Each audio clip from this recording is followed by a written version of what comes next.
সাংবাদিক তো সবসময় সাংঘাতিক, সে জামানায় সাংবাদিকরা সাংঘাতিক। এই সারা দুনিয়া ভরে ছড়াচ্ছে যে মোহাম্মদ শেষ। বহুত বড় বড় রাজা বাদশাকে দেখছি, এখনো এই সমস্ত বর্তমানে যারা ক্ষমতায় আছে তারাও পিছনালাদের কাছ থেকে শিক্ষা, তার পিছনালাদের অবস্থা দেখেছে, সে তাদের অবস্থা পর্যবেক্ষণ করেছে, কিন্তু শিক্ষা গ্রহণ করে নাই। এখনো আমরা আগামী বছর এটা করবো, ওটা করবো, সেটা করব।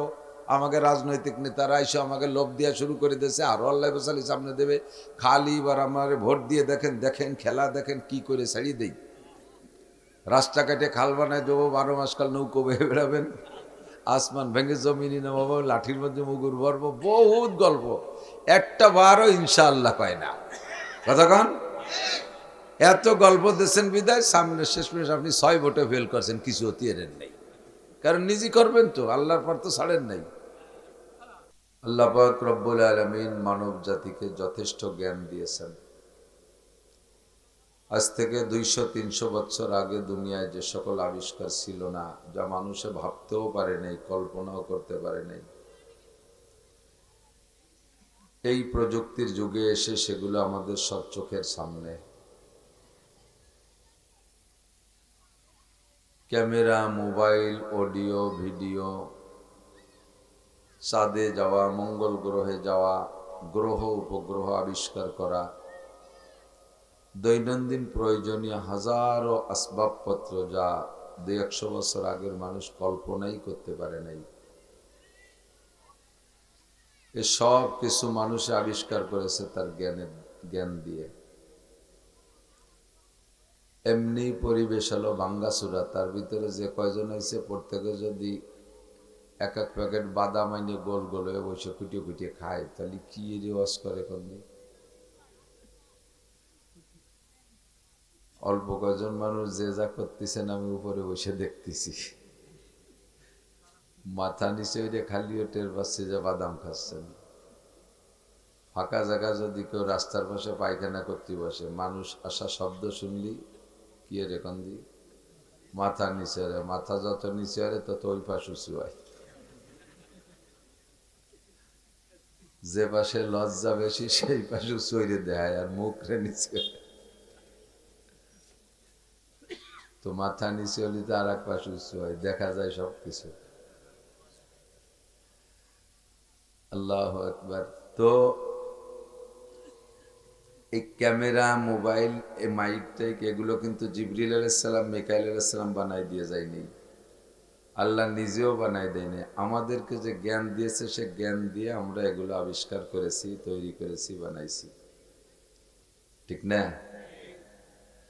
তো অসংখ্য আবিষ্কার করতে করতে মানুষ এক পর্যায়ে নিজেরাই এস্টাবলিশড,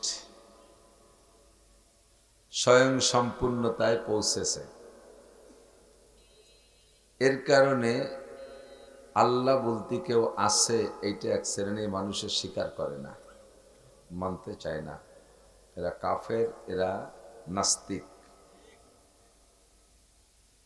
তো আল্লাহ পাক বলেন, তোমরা দুনিয়ায় যত জ্ঞান বিজ্ঞানের অধিকারী হও না কেন, যত কিছু আবিষ্কার করো, তোমার এলেম আর আমার এলেমের পার্থক্য করার জন্য তুলনা করাও অসামঞ্জস্য। এতটুক জেনে নাও, অমা উতীতুম মিনাল ইলমি ইল্লা কালিল, তোমাদেরকে সামান্য জ্ঞান দেওয়া হয়েছে, একেবারে সামান্য। উদাহরণ দিতে গিয়ে একটু গল্প বলা লাগে। হযরত নবী মুসা আলাইহিস সালাতু ওয়াস সালাম তাওরাতের হাফেজ। মুসা নবীর নাম শুনছেন না আপনারা? শ্রেষ্ঠ 4 জন রসুলের একজন মুসা আলাইহিস সালাতু ওয়াস সালাম দীর্ঘ 40 বছর যাবৎ সরাসরি আল্লাহর সাথে ওয়ে মিডিয়া জিব্রাইলের মারফত ছাড়া সরাসরি গল্প করেছেন আল্লাহর সাথে। তুর পাহাড়ে বসে আল্লাহর সাথে মুসা আলাইহিস সালাম কথা বলতেন, মুসার সাথে আল্লাহ কথা বলতেন, মাঝে জিব্রাইলকে ব্যবহার করতেন না, আরে মোবাইলের মাধ্যমে না, সরাসরি কথা বলতেন। আর মুসা আলাইহিস সালামকে আল্লাহ যে কিতাবটা দিয়েছিলেন, কিতাবটা হলো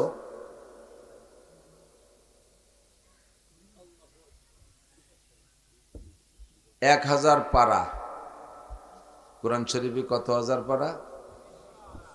30,000, মাত্র 30। আর তৌরতে 1,000 পারা। কোরআন শরীফের আয়াত সংখ্যা 6,236 অথবা 6,666, দুই রকম গণনা। আর তৌরাতের এক এক পারায় 1,000 আয়াত, 10 লক্ষ আয়াত বিশিষ্ট কিতাব তৌরাত।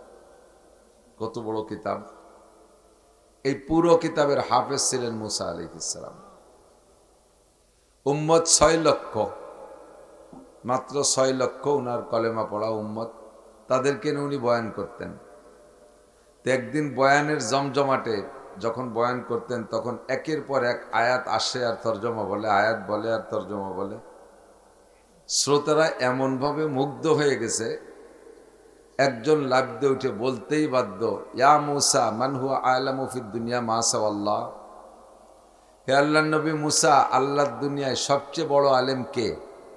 আপনার চেয়ে বড় আলেম কি দুনিয়ার আছে? মুসা আলাইহিস সালাতু ওয়াস সালাম উনি ওই জজবায় জজবায় বলে ফেলাইছে, আনা আ'লামু ফিদ দুনিয়া মা সাওয়াল্লাহ। আল্লাহ বাদে দুনিয়ায় আর যারা আছে না কেন, তার ভিতরে সবচেয়ে বড় আলেম আমি। বাস্তবেই সবচেয়ে বড় আলেম তিনি তৎকালীন, কিন্তু ওনার এই বাচন ভঙ্গিটা আল্লাহ পাকের পছন্দ হয়নি। নবী বলেন, রসুল বলেন, পীর বলেন, পয়গম্বর বলেন, সবই তো আল্লাহর মখলুক।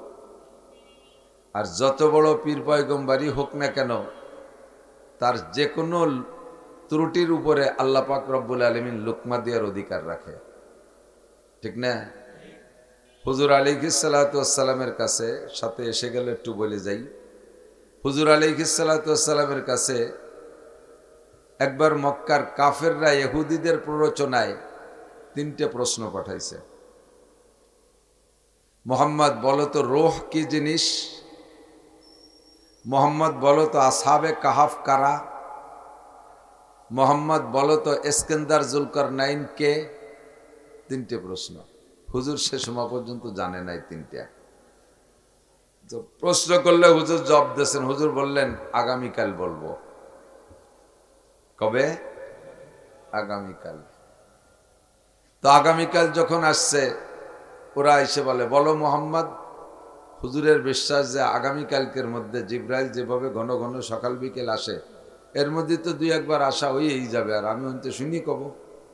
কিন্তু হুজুর সেদিকে খেয়াল না করে বলে ফেলাইছেন, আগামীকাল বলবো। আগামীকাল এসে বলে, বলো মোহাম্মদ। হুজুর আবারও বললেন, আগামীকাল বলবো। এই আগামীকাল করতে করতে 1 মাস ওহী বন্ধ।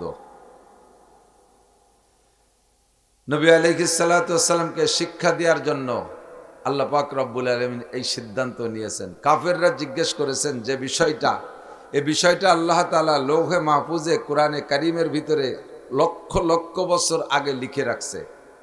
আর সেই প্রশ্নটা আজকে কাফেররা করলো, সূরাটা নাজিল করে দিলে হুজুর কাফেরদের জবাব দিতে পারে, হুজুরের সম্মান ঠিক থাকে। কিন্তু তা না কইরা হুজুর যখন বলছেন আগামীকাল বলবো, আল্লাহ পাক রব্বুল আলামিন বিষয়টাকে স্মরণীয় করে রাখার জন্য 1 মাস পর্যন্ত ওহী বন্ধ করে রাখছে। জিবরাইল আসে না। ওরা ডেলি এসে কয়, কই মোহাম্মদ কও না তো। যখন হুজুর আর বলতে পারে না, চতুর্দিকে অপপ্রচার শুরু হয়ে গেছে। এই তো ভুয়ো নবী, মোহাম্মদের আল্লাহ মোহাম্মদের বাদ দিছে, এতদিন কিছু শিখে টিকে দিছে, এখন সব বাদশাহ দিছে, মোহাম্মদের নবুয়তি শেষ। এবার 1 মাস পরে হুজুরের চেহারা লাল হয়ে গেছে, গলা ফুলে গেছে, খুব দুশ্চিন্তায়। চতুর্দিকে আর অপপ্রচারকের তোর অভাব নাই। সাংবাদিক তো সবসময় সাংঘাতিক, সে জামানায় সাংবাদিকরা সাংঘাতিক। এই সারা দুনিয়া ভরে ছড়াচ্ছে যে মোহাম্মদ শেষ। হুজুর লজ্জায় ঘরের থেকেই বেরোন না। 1 মাস পরে জিবরিল আলাইহিস সালাম এসে সূরা কাহাফ নাজিল করে দিয়েছে। এই 3টা শিখিয়ে দিয়েছে হুজুর, সুন্দর করে জবাব তাদেরকে দিয়েছে। শিখানোর ভিতর দিয়া আল্লাহ পাক রব্বুল আলামিন হুজুরকে একটা কথা বলে দিন, ওয়ালা তাকুলান্না লিশাইইন ইন্নী ফাইলুন যালিকা গাদা ইল্লা আইয়াশা আল্লাহ। সামনে কিছু বলবা আর করবা, এই কথা, এই কাজ, সামনে যে কাজটা আছে বলবেন বা করবেন, এর সাথে ইনশাআল্লাহ বলা ছাড়া কখনো কথা বলবেন না। কারণ কোনো কাজ সামনে সম্পাদন আল্লাহ যদি না করায়, আমি আপনি করতে পারবো? একটু বলেন পারবো? বহুত বড় বড় রাজা বাদশাকে দেখছি, এখনো এই সমস্ত বর্তমানে যারা ক্ষমতায় আছে তারাও পিছনালাদের কাছ থেকে শিক্ষা, তার পিছনালাদের অবস্থা দেখেছে, সে তাদের অবস্থা পর্যবেক্ষণ করেছে, কিন্তু শিক্ষা গ্রহণ করে নাই। এখনো আমরা আগামী বছর এটা করব, ওটা করব, সেটা করব। আমাকে রাজনৈতিক নেতারা এসে আমাকে লোভ দেওয়া শুরু করে দিয়েছে, আরও আল্লাহ বসালি সামনে দেবে। খালি এবার আমাকে ভোট দিয়ে দেখেন, দেখেন খেলা দেখেন কি করে ছাড়িয়ে দেই। রাস্তা কাটে খাল বানায় দেবো, 12 মাস কাল নৌকো বেয়ে বেড়াবেন, আসমান ভেঙে জমিনি নামাবো, লাঠির মধ্যে মুগুর ভরবো, বহুত গল্প। একটা বারও ইনশাআল্লাহ কয় না। কতক্ষণ এত গল্প দিয়েছেন বিদায়, সামনে শেষ মিনিট আপনি 6 ভোটে ফেল করছেন, কিছু হতিয়েরেন নাই। কারণ নিজে করবেন তো, আল্লাহর পর তো ছাড়েন নাই। কথার শুরুতে কি বলতে হবে, শেষে বলতে হবে ইনশাআল্লাহ। ইনশাআল্লাহ খানা খাবো, ইনশাআল্লাহ যাবো, ইনশাআল্লাহ করব। সব জায়গা সামনে যা আছে তার জন্য ইনশাআল্লাহ। অনেকে ইনশাআল্লাহর এত মুখস্থ হয়ে বেলাইছে, স্টেজে বক্তা উপস্থিত কয় ইনশাআল্লাহ আমাদের হুজুর উপস্থিত হয়ে গেছে, যেটা প্রেজেন্ট হয়ে গেছে তার সাথে তো ইনশাআল্লাহ নাই, তার সাথে মাশাআল্লাহ যদি ভালো হয় মাশাআল্লাহ, আলহামদুলিল্লাহ, আলহামদুলিল্লাহ হুজুর আসছেন, আলহামদুলিল্লাহ মাশাআল্লাহ হুজুর আসছে। হুজুর স্টেজে বসা তাও কা ইনশাআল্লাহ। অনেক সময় ঘোষকদের পালাই পড়ে যায়। সেদিন এক ঘোষক আমার নামে বলতেছে, এখন বয়ান করিবেন হযরত ইত্যাদি ইত্যাদি কইটা হযরত মাওলানা নাসির আহমদ নাওয়ার আল্লাহু মারকাদা। পাবলিক বোঝেন নাই, নাওয়ার আল্লাহু মারকাদা এই দোয়াটা হলো মরা মানুষের জন্য করতে হয়। আমি সামনে বসা, আমার এসে মরা দোয়া দিতেছে একজন আলেম। গাদা তুই লেখাপড়া শিমলে না হয়েছ, নাওয়ার আল্লাহু মারকাদা। তার মানে আল্লাহ আমার কবরে নুরান্বিত করি, সেটা তো মরার পরে। আপাতত বাইসিয়ে থাকতে পারি কি এলি তাই ক। এ সময় দোয়া করতে হয় বারাকাল্লাহু ফি হায়াতিহি, হায়াতের মধ্যে বরকত দাও, দামাত বারাকাতুহু, ওনার বরকতকে আল্লাহ লম্বা করে দাও, এই জাতীয় আরবি দোয়া। তো স্টেজে উপস্থিত সে সময় বা সামনে যেটা ঘটে গেছে, পিছনে যেটা হয়ে গেছে তা ভালো হলে, পছন্দ হলে আলহামদুলিল্লাহ মাশাআল্লাহ, আশ্চর্যের বিষয় হলে সুবহানাল্লাহ, খুশি হলে আলহামদুলিল্লাহ, সামনে যেটা আছে তার জন্যে ইনশাআল্লাহ। ঠিক আছে তো ইনশাআল্লাহ, মনে থাকবে তো। এক ভদ্রলোক গাই কিনতে গেছে চাড়া বিটে রাটে আমাকে ওই বাসাতে। তা যাওয়ার সময় বউরে কয়ে গেছে, তুমি আরিফাতিল কিনে রেখে আমি দোয়া গাই কিনে আনবো, আই নেই যাতে রাতারাত 2 দোয়ায় ফেলানো যায়। তো বউ কইতেছে যে হাটে যাচ্ছ, গরুর হাটে কিন্তু পকেট মারির অভাব নাই, ওই রকম কিনবাই, এ সাটাম দিও না, বলো ইনশাআল্লাহ কিনে আনবো। কারণ আমারটা যে আমি কিনবো, যে ইনশাআল্লাহর কি আছে? কয় চোর চোরটাই তোমার চাইতে ভালো তদবির জানে। কয় টাকা যে জায়গায় সারছি চোরের আব্বাও জাতি পারবে না। লুঙ্গির নিচে প্যান্ট পরছি, তার নিচে জাঙ্গিয়ে জাঙ্গিয়ে তল পকেটে একেবারে নিচে ছুঁইছি টাকা, ও জায়গা চোরে হাত দেবে কি? সেরি ছুঁড়ে টাকা নিয়ে গায়ে কিনতে গেছে, ইনশাল্লাহ মোটে কবে না তো কলই না। উনি যাইয়ে ভরা হাটের ভিতরে গাইয়েরটা চয়েস করিয়া দাম দর ঠিক করে টাকা দেবে। এর ভিতরে টাকা কোন জায়গা চোরের তো জানা আছে, যেহেতু আশপাশের পকেট চোরে কিন্তু টোটাল বাহ্যিক পকেটগুলো সব খুঁজে ফেলে। একজন ঢাকা গেছে যাইয়ে 5 পয়সা তার পকেটে, তো কছে শুনছি যে ডাকা বলে পকেট মার, সব আমার দেখা হয়ে গেছে। বারবার কছে ডাকা বলে পকেট মার আছে, তারা বলে পকেটেতে টাকা নিয়ে যায়, সব আমার দেখা হয়ে গেছে। এইভাবে বলতে বলতে এক পকেট মারি রাগ হয়ে গেছে, তোমার পকেটে 5 পাই আসে, আমি 50 বার উঠেছি আর তুইছি। তুমি মনে হচ্ছে যে ঢাকায় পকেট মার নেই, আমি 50 বার থুইছি আর উঠেছি, কিন্তু এসে বড় কিছু পাইনি বলে নেই নিয়ে। তো যাই পকেট চোরের তো হিসেব আছে, কোন কোন পকেটে টাকা আছে। বাহ্যিক সব পকেটে যখন টাকা পাই নাই, চিন্তা করছে তাহলে জায়গা মতোই রাখছে আন্ডারগ্রাউন্ডে। এই আন্ডারগ্রাউন্ডের টাকা নেওয়ার পদ্ধতি কি চোরে জানে, হাতে একটু গোবর মাহাই দিছে। গোবর মাহাই দিলি কাকা কাকা কাকা পকেটে হাত দিয়ে না, এই হাতে গোবর, চলেন দোয়াই নিয়ে আসি। 4-5 জন একসাথে জোট করে চোররা কলে নিয়ে, একজন কল টেপে আর 2-3 জনে দোয়াই দেয়, আর পিছন দিয়ে একজন অপারেশন করে।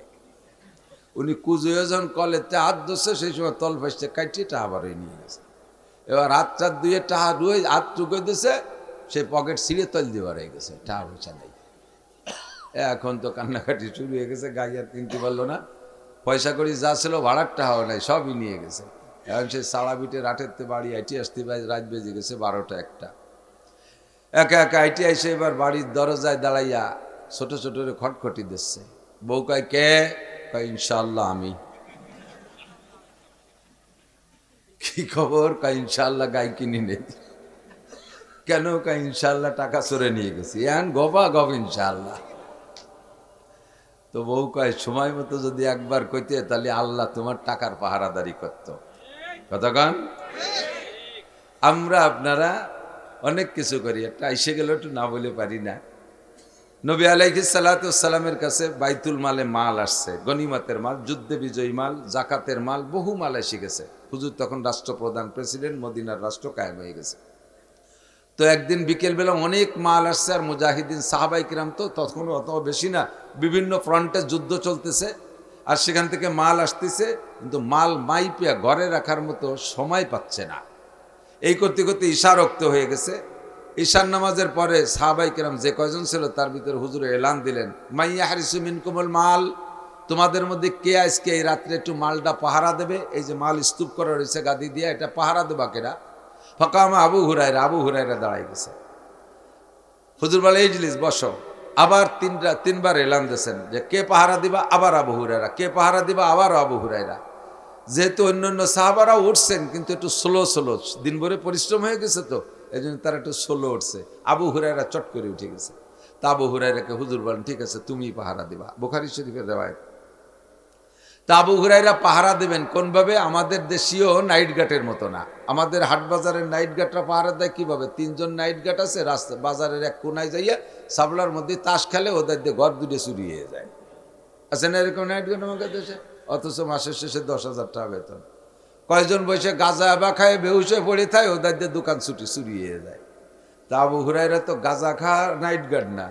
উনি চিন্তা করলেন সারা রাত যেহেতু মাল সজাগ থেকে পাহারা দিতেই হবে, তাহলে এর মধ্যে অন্য কামাইও করে নিই। যায় নামাজেরটা পাশে বিছাইয়া নামাজ শুরু করে দিছে। সাহাবাই কিরাম যা করে থাকে, নামাজ পড়তে ক্লান্ত হয়ে গেছে। এরপরে বসে তেলাওয়াত করছেন, তেলাওয়াত করতে করতে ক্লান্ত হয়ে গেছে। এরপরে বসে জিকির করতেছেন। ওই জিকির করার ফাঁকে ওনার একটু ঘুমের ভাব এসে গেছে, জিম আসছে। এর ভিতরে শোনে যে ওই মালের যে স্তূপ, গম, খেজুর ইত্যাদিতে স্তূপ করা, সব করে শব্দ, বস্তা বড় একটা শব্দই ওনার কানে আসতেছে। শব্দে উনি সজাগ হয়ে গেছে। যাই দেয় যে স্তূপের অপর পাশে এক বুড়ো, জম্মের জীর্ণ শীর্ণ বুড়ো, এই গিরিয়ে গুড়ি সব শুলিয়ে গেছে, কুজু হয়ে গেছে, রুকু হয়ে থাকে সব সুবা। এই বুড়ো বস্তারটা ভর্তিছে সেনটা মাল দিয়ে। বুড়োরে যে, হ্যাঁ বুড়ো, আমি এই জায়গায় নাইট গার্ড পাহারাদার, আমার হুজুর মোতায়েন করছে, তুমি আমার কাছে না শুনি মিলে মাল ভর্তিছ? বুড়ো কয়, বাবা আমারও যে অবস্থা, বাড়ির সবাই এই হালাত, কয়দিন যে খাই নে তা কের মনে নাই, এই মাল নেব, রাত্রে খাওয়া হবে, তুমি বাধা দিও না, আল্লাহর কসম আর কোনোদিন আসবো না। বুড়োর ওই দুর্বার হালাত দেখে হযরত আবু হুরায়রা ছেড়ে দিয়েছে, আর কয়ে গেছে যে আল্লাহ লা আতিকা গদান, আগামীকাল আসবো না। এরপরে আবু হুরায়রা আমল শেষ করছেন, ফজর পর্যন্ত পাহারাদারি করছেন। ফজরের নামাজ পড়তে মসজিদে নববীতে গেলে সব সাহাবায়ে কিরাম উপস্থিত। হুজুর ডাক দিয়ে বললেন, তাহলে আবু হুরায়রা এদিকে এসো। ডেকে নিয়ে বলতেন, মা বালু সারাকাতিক, গত রাত্রে তোমার চোরের খবর কি? হুজুর তো সে সময় ঘুম, তো যেহেতু জিজ্ঞেস করছে চোরের খবর কি, আবু হুরায়রা বুঝে ফেলাইছে খবর দেনেওয়ালা হুজুরকে খবর দিয়ে দিছে। তো আবু হুরায়রা বলতেছে, হুজুর আমি ধরেই ফেলাইছিলাম চোর রে। তো চোর এমন ভাবে জীর্ণ শীর্ণ চোর, আমারও মায়া লাগছে, আর কসম খাইছে যে কোনোদিন আসবে না, এই জন্য একবারের জন্য ছেড়ে দিছি। সে বলছে আল্লাহ লা আতিকা গদান, কাল আসবো না। হুজুর বললেন, সাইয়াতিকা গদান, আল্লাহ আতিকা গদান, যদি আগামীকালও দিনের বেলা মাল উঠে সাথী না পারো, তুমি পাহারায় থাকো, দেখবা ওই চোর কাইলও আসবে। তা আবু হুরায়রা কয় যে সে চোর যেভাবে কসম খাইছিল, তাতে মনে হলো যে না আসবে না, কিন্তু হুজুর কসম খাইলেন, হুজুরের সাথে কসম খাইলেন, এবার চোরের কসম তো টেকে না, হুজুরি কসমের সামনে একিন হয়ে গেল সে কাইলও আসবে। পরের রাত্রে আবার ধরছে, তুই না কলি যে বুড়ো আর আসবি না? আরে বাবা, তা দুপুরের আগে শেষ হয়ে গেছে, জানিছিলাম। তুমি যদি আমাকে বাড়ি যাইতে আর দেখতে, তাহলে আমার আশা লাগতো না, তুমি দিয়ে আসতে। তা আজকে এই বস্তা নীতি দাও, আল্লাহ লা আতিকা গদান। একটা শিক্ষণীয় আমল আছে সামনে, এই জন্যই বলতেছি গল্প, যেহেতু হাদিসের গল্প, এটা আমার বানানো গল্প না, কোনো যুক্তির গল্প না। দ্বিতীয়বার আজকেও ছেড়ে দিয়েছে। হুজুর আবার বললেন, কি খবর? কয় যে হুজুর সত্যি আইছিল, কিন্তু ও আর কোনোদিন আসবে না, আজকে যে কসম খাইছে খুব কড়া কসম খাইছে। হুজুর কয় আল্লাহ আতিকা গদান, ও কাইলও আসবে। দিনেও মাল উঠেই পারে না, আবার রাত্রে আবু হুরায়রাই পাহারাদার। ওই গভীর রাত্রে সেই বুড়ো হয়েছে, আবার বস্তা ভর্তিছে। আজকে যে দড়ি দিয়ে ধরি বান্ধি ফেলাইছে, দড়ি বান্ধি ফেলাইছে, তোরে আজকে নিয়েই যাব, বদমায়েশ বুড়ো, ডেলি সিটারিয়র, এই বয়সে সিটারিয়রে, তোরে আজকে নিয়েই যাব। বুড়ো কয় বাবা তোমার পায়ে ধরি আমারে ছাড়িয়ে দাও, কয় না তোরে নিয়েই যাব। এবার ওই চোর কয় বাবা মোহাম্মদের কাছে যাচ্ছি আমার কোনো সমস্যা নাই, কিন্তু ও জায়গায় ওমর আছে, ওমর রে ভয় পায়, ও আমার গেটি কেটি ফেলাই দিবে না, আমারে মেরে ফেলবে, ও জায়গা আমারে নিও না। তো বলে না তোরে নেবই। যখন ছাড়েই না আবু হুরায়রা, এবার ওই বুড়ো বলতেছে বাবা তোমার একটা আমল শিখিয়ে দেব, এই আমলে যদি তুমি খুশি হও তাহলে কি ছাড়বা? তাহলে হযরত আবু হুরায়রা এবং সাহাবায়ে কিরাম তো আমলের লোভী, উনি আল্লাহ কি কয় চোরে আমল শিখিয়ে দেবে, এ কি? আল্লাহু আকবার। তো বলতে ঠিক আছে কদিন এই পছন্দ হলি ছাড়বো। তা বলতেছে তুমি এইভাবে রাত জাগে কয় রাত পাহারা দিবা? যদি এই মাল 1 বছর থাকে, ডেলি তো তুমি ঘুম কামাই করে পাহারা দিতে পারবা না। তোমার ঘুম কামাই করে পাহারা দেয়া লাগবে না, তোমার এই মাল পৃথিবীর যে কোনো জায়গা, তোমার ইন্ডাস্ট্রিজ থাকুক, কলকারখানা থাকুক, গোডাউন থাকুক, গুদম থাকুক, ছেলে মেয়ে থাকুক, বউ বাচ্চা থাকুক, ঘর বাড়ি থাকুক, দালানকোঠা থাকুক, ব্যবসা বাণিজ্যের দোকানপাট থাকুক, বিশ্বের যেখানেই থাকুক না কেন, তোমার সব জায়গায় নাইট গার্ড সেট করা লাগবে না। তুমি রাতের বেলা ঈশার নামাজ পড়ে আরামসে বিছানায় ঘুমায় যাবা, শোয়ার আগে আয়াতুল কুরসি পড়ে শোবা। শোয়ার আগে যদি তুমি আয়াতুল কুরসি পড়ে শোও, আল্লাহ পাক রব্বুল আলামিন ফেরেশতার মাধ্যমে তোমার সব সম্পদকে পাহারাদারি করবে। সিস্টেমটা বলে দেই, আয়াতুল কুরসি পড়বা, আর তুমি যেই জায়গাটারে বন্ধ দিবা ওই জায়গার একটা শুরু হিসাব করো। যেমন তোমার বাড়ি ঢোকার একটা মেন গেট আছে, ওই মেন গেটের সাথে তুমি মেন গেটের এক সাইডে কপালে হাত লাগাও, আর মেন গেটের একটা সাইডে তুমি কল্পনা করো আয়াতুল কুরসি পড়তে থাকো।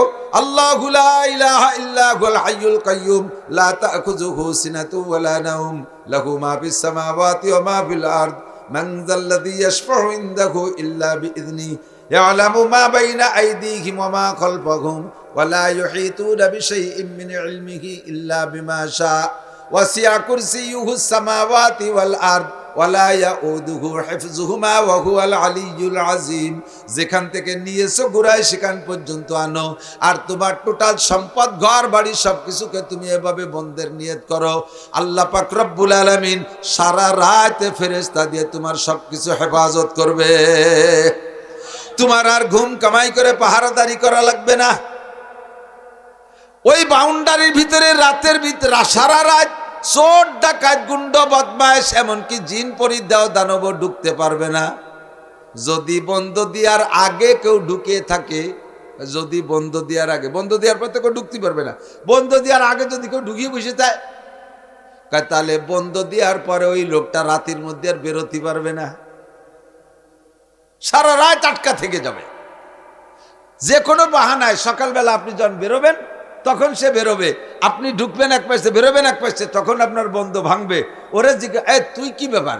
কেমন ভাই আইছিলাম তোমার ডাকতি চাইছে যে সে ফজরে রক্ত এই পারিনি, একটা বাহানা একটা কিছু কই উঠবে আর কি, আইছে তো রাত্রি চুরিয়েতি।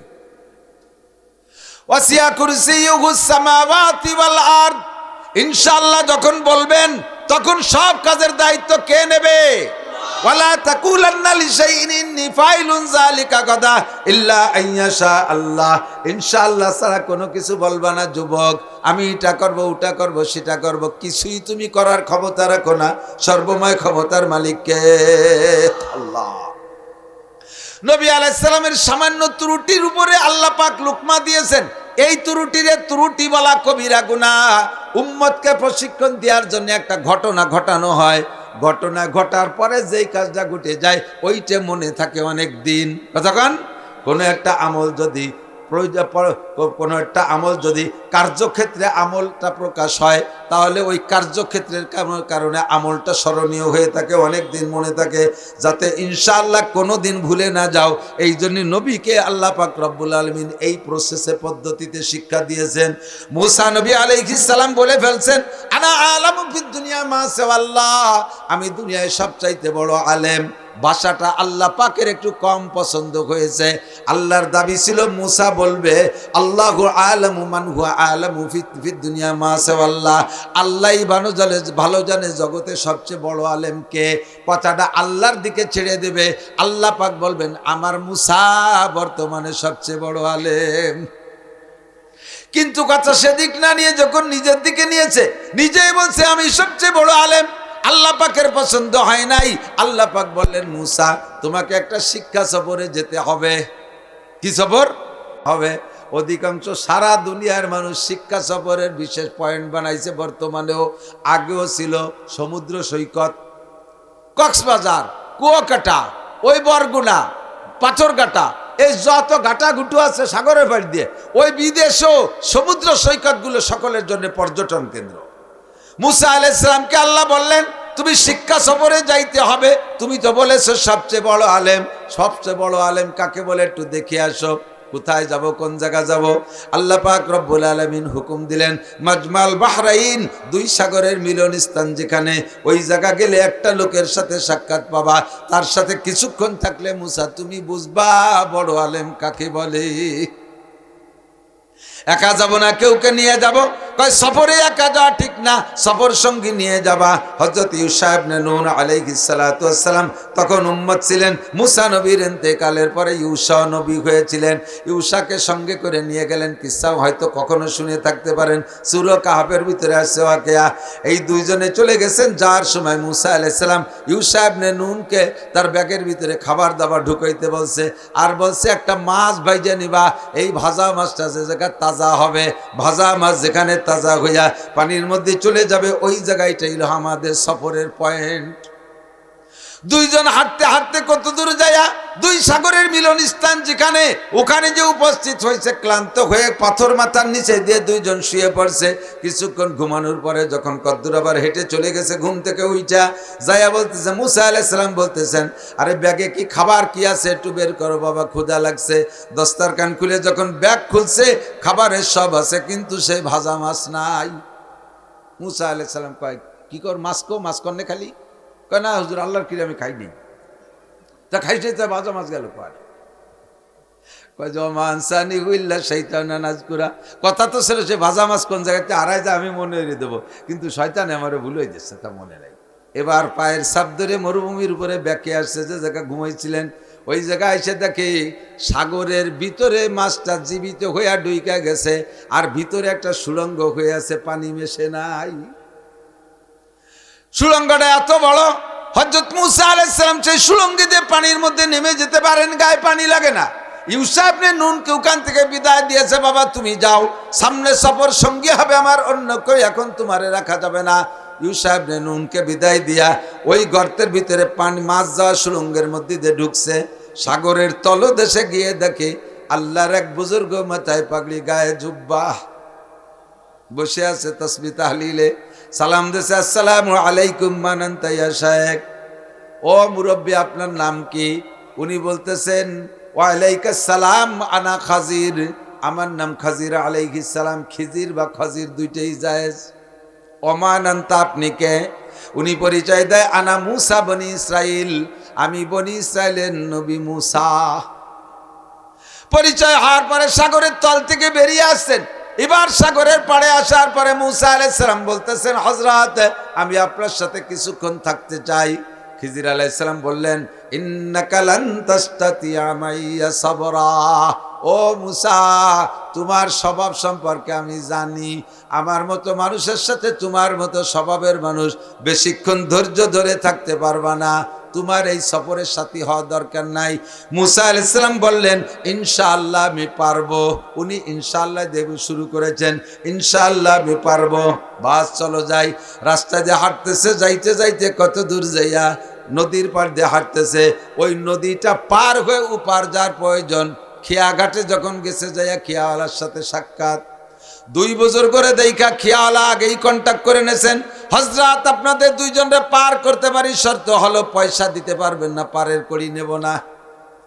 পয়সা নেবে না বলে আগে কন্ট্যাক্ট করে নেছেন। আমরা হলে পয়সা কত দেবেন সেই কন্ট্যাক্ট করতাম। হুজুর মানুষ, বক্তা মানুষ, মোটা টাকা কামাই করেন, কয় টাকা দেবেন তাই করলেন। আর উনরা কয় না হুজুর পয়সা দিতে পারবেন না, ঠিক আছে ওঠেন খিয়ায়। খিয়া নৌকায় উইটা মাঝ নদীতে গেছে। ইতিমধ্যে দেখে একটা পাখি পানির মধ্যে মুখ দিয়ে এক ফোঁটা পানি পান করলো। ছোট্ট পাখির মুখ থেকে আর এক ফোঁটা পানি ছুটে পড়ে গেছে। পানির মধ্যে মুখ দিলি তো একটু পানি মুখে জড়ায়, সেটা ফোঁটাকারে পড়ে যায়, আর যেটুক পান করছে সেটুক ঠোঁটে ছিল। মুসা আলাইহিস সালামকে খিজির আলাইহিস সালাম বলতেছে, ভাই মুসা দেখেছেন এই পাখিটা কি করলো? কয় পানি পান করেছে। কতটুক পানি খেয়েছে? কয় আনুমানিক 1 ফোঁটা। ঠোঁট থেকে পড়ছে কতটুক? কয় 1 ফোঁটা।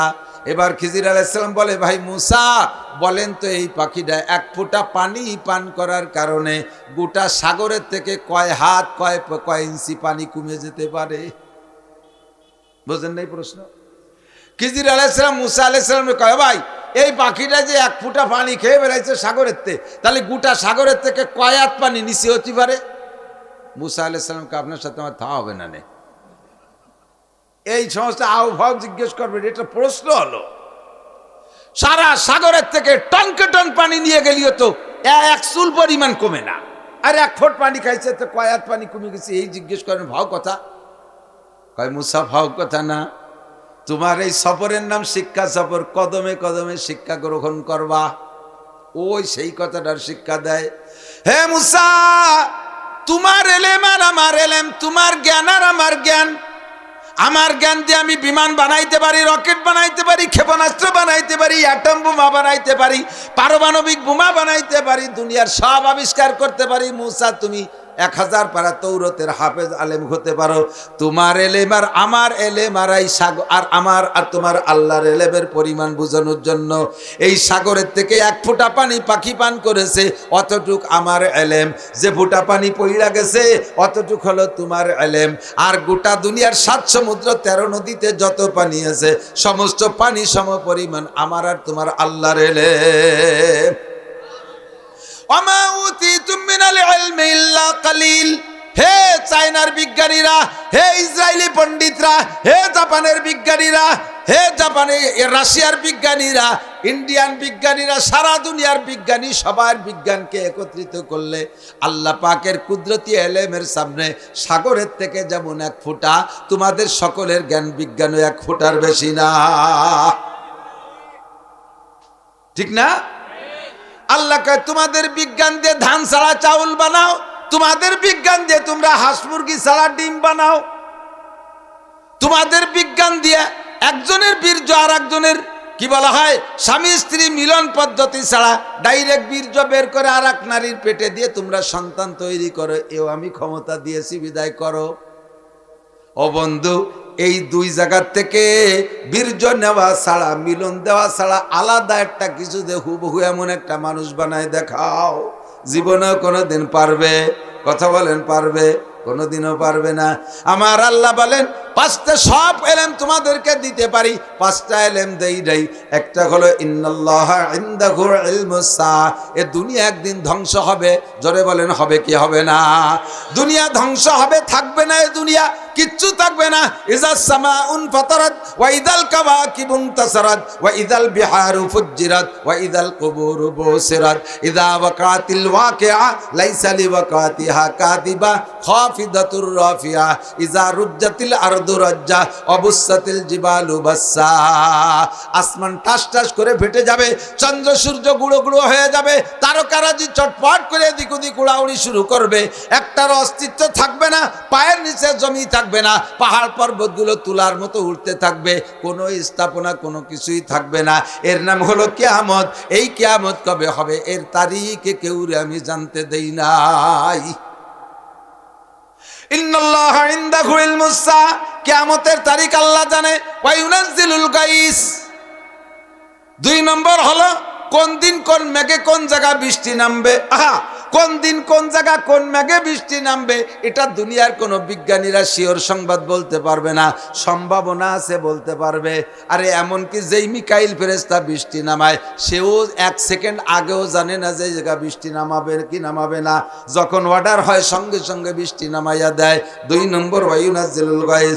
3 নম্বরে ওয়ায়ালামু মা ফিল আরহাম, কোন নারীর পেটে সন্তান আছে আর নাই এইটা দুনিয়ার কোনো মানুষ বলতে পারে না।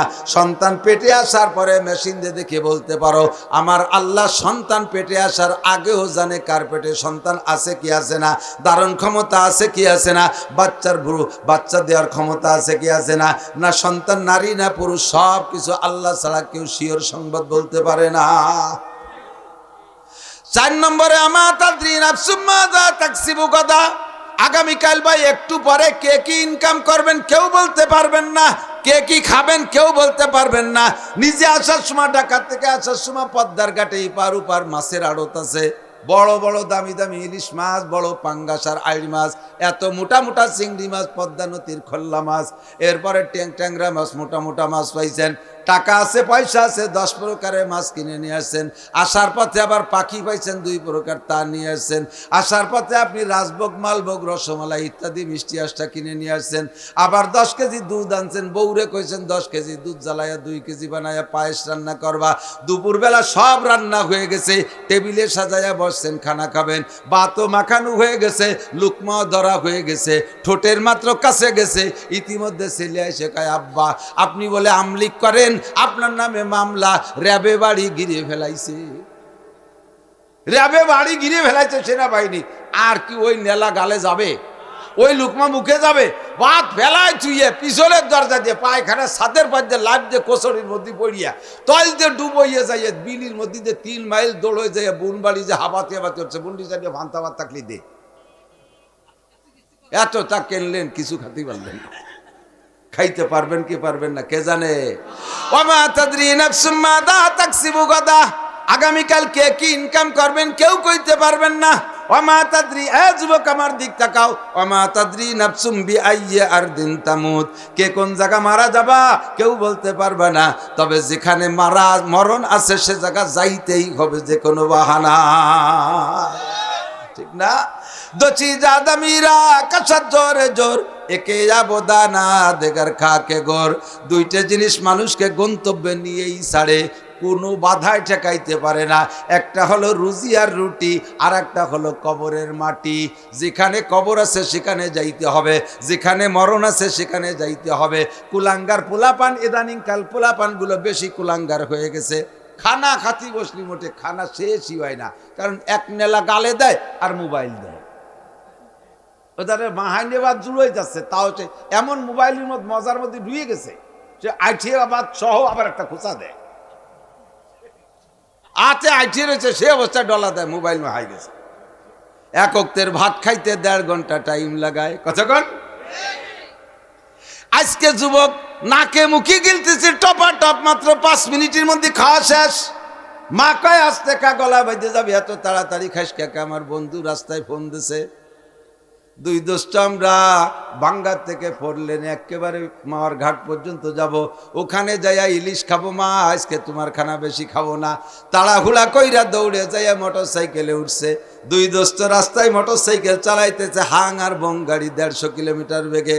মোড়ের পার যাইয়া সামলাইতে পারে নাই, ট্রাকের তলে চইলা গেছে।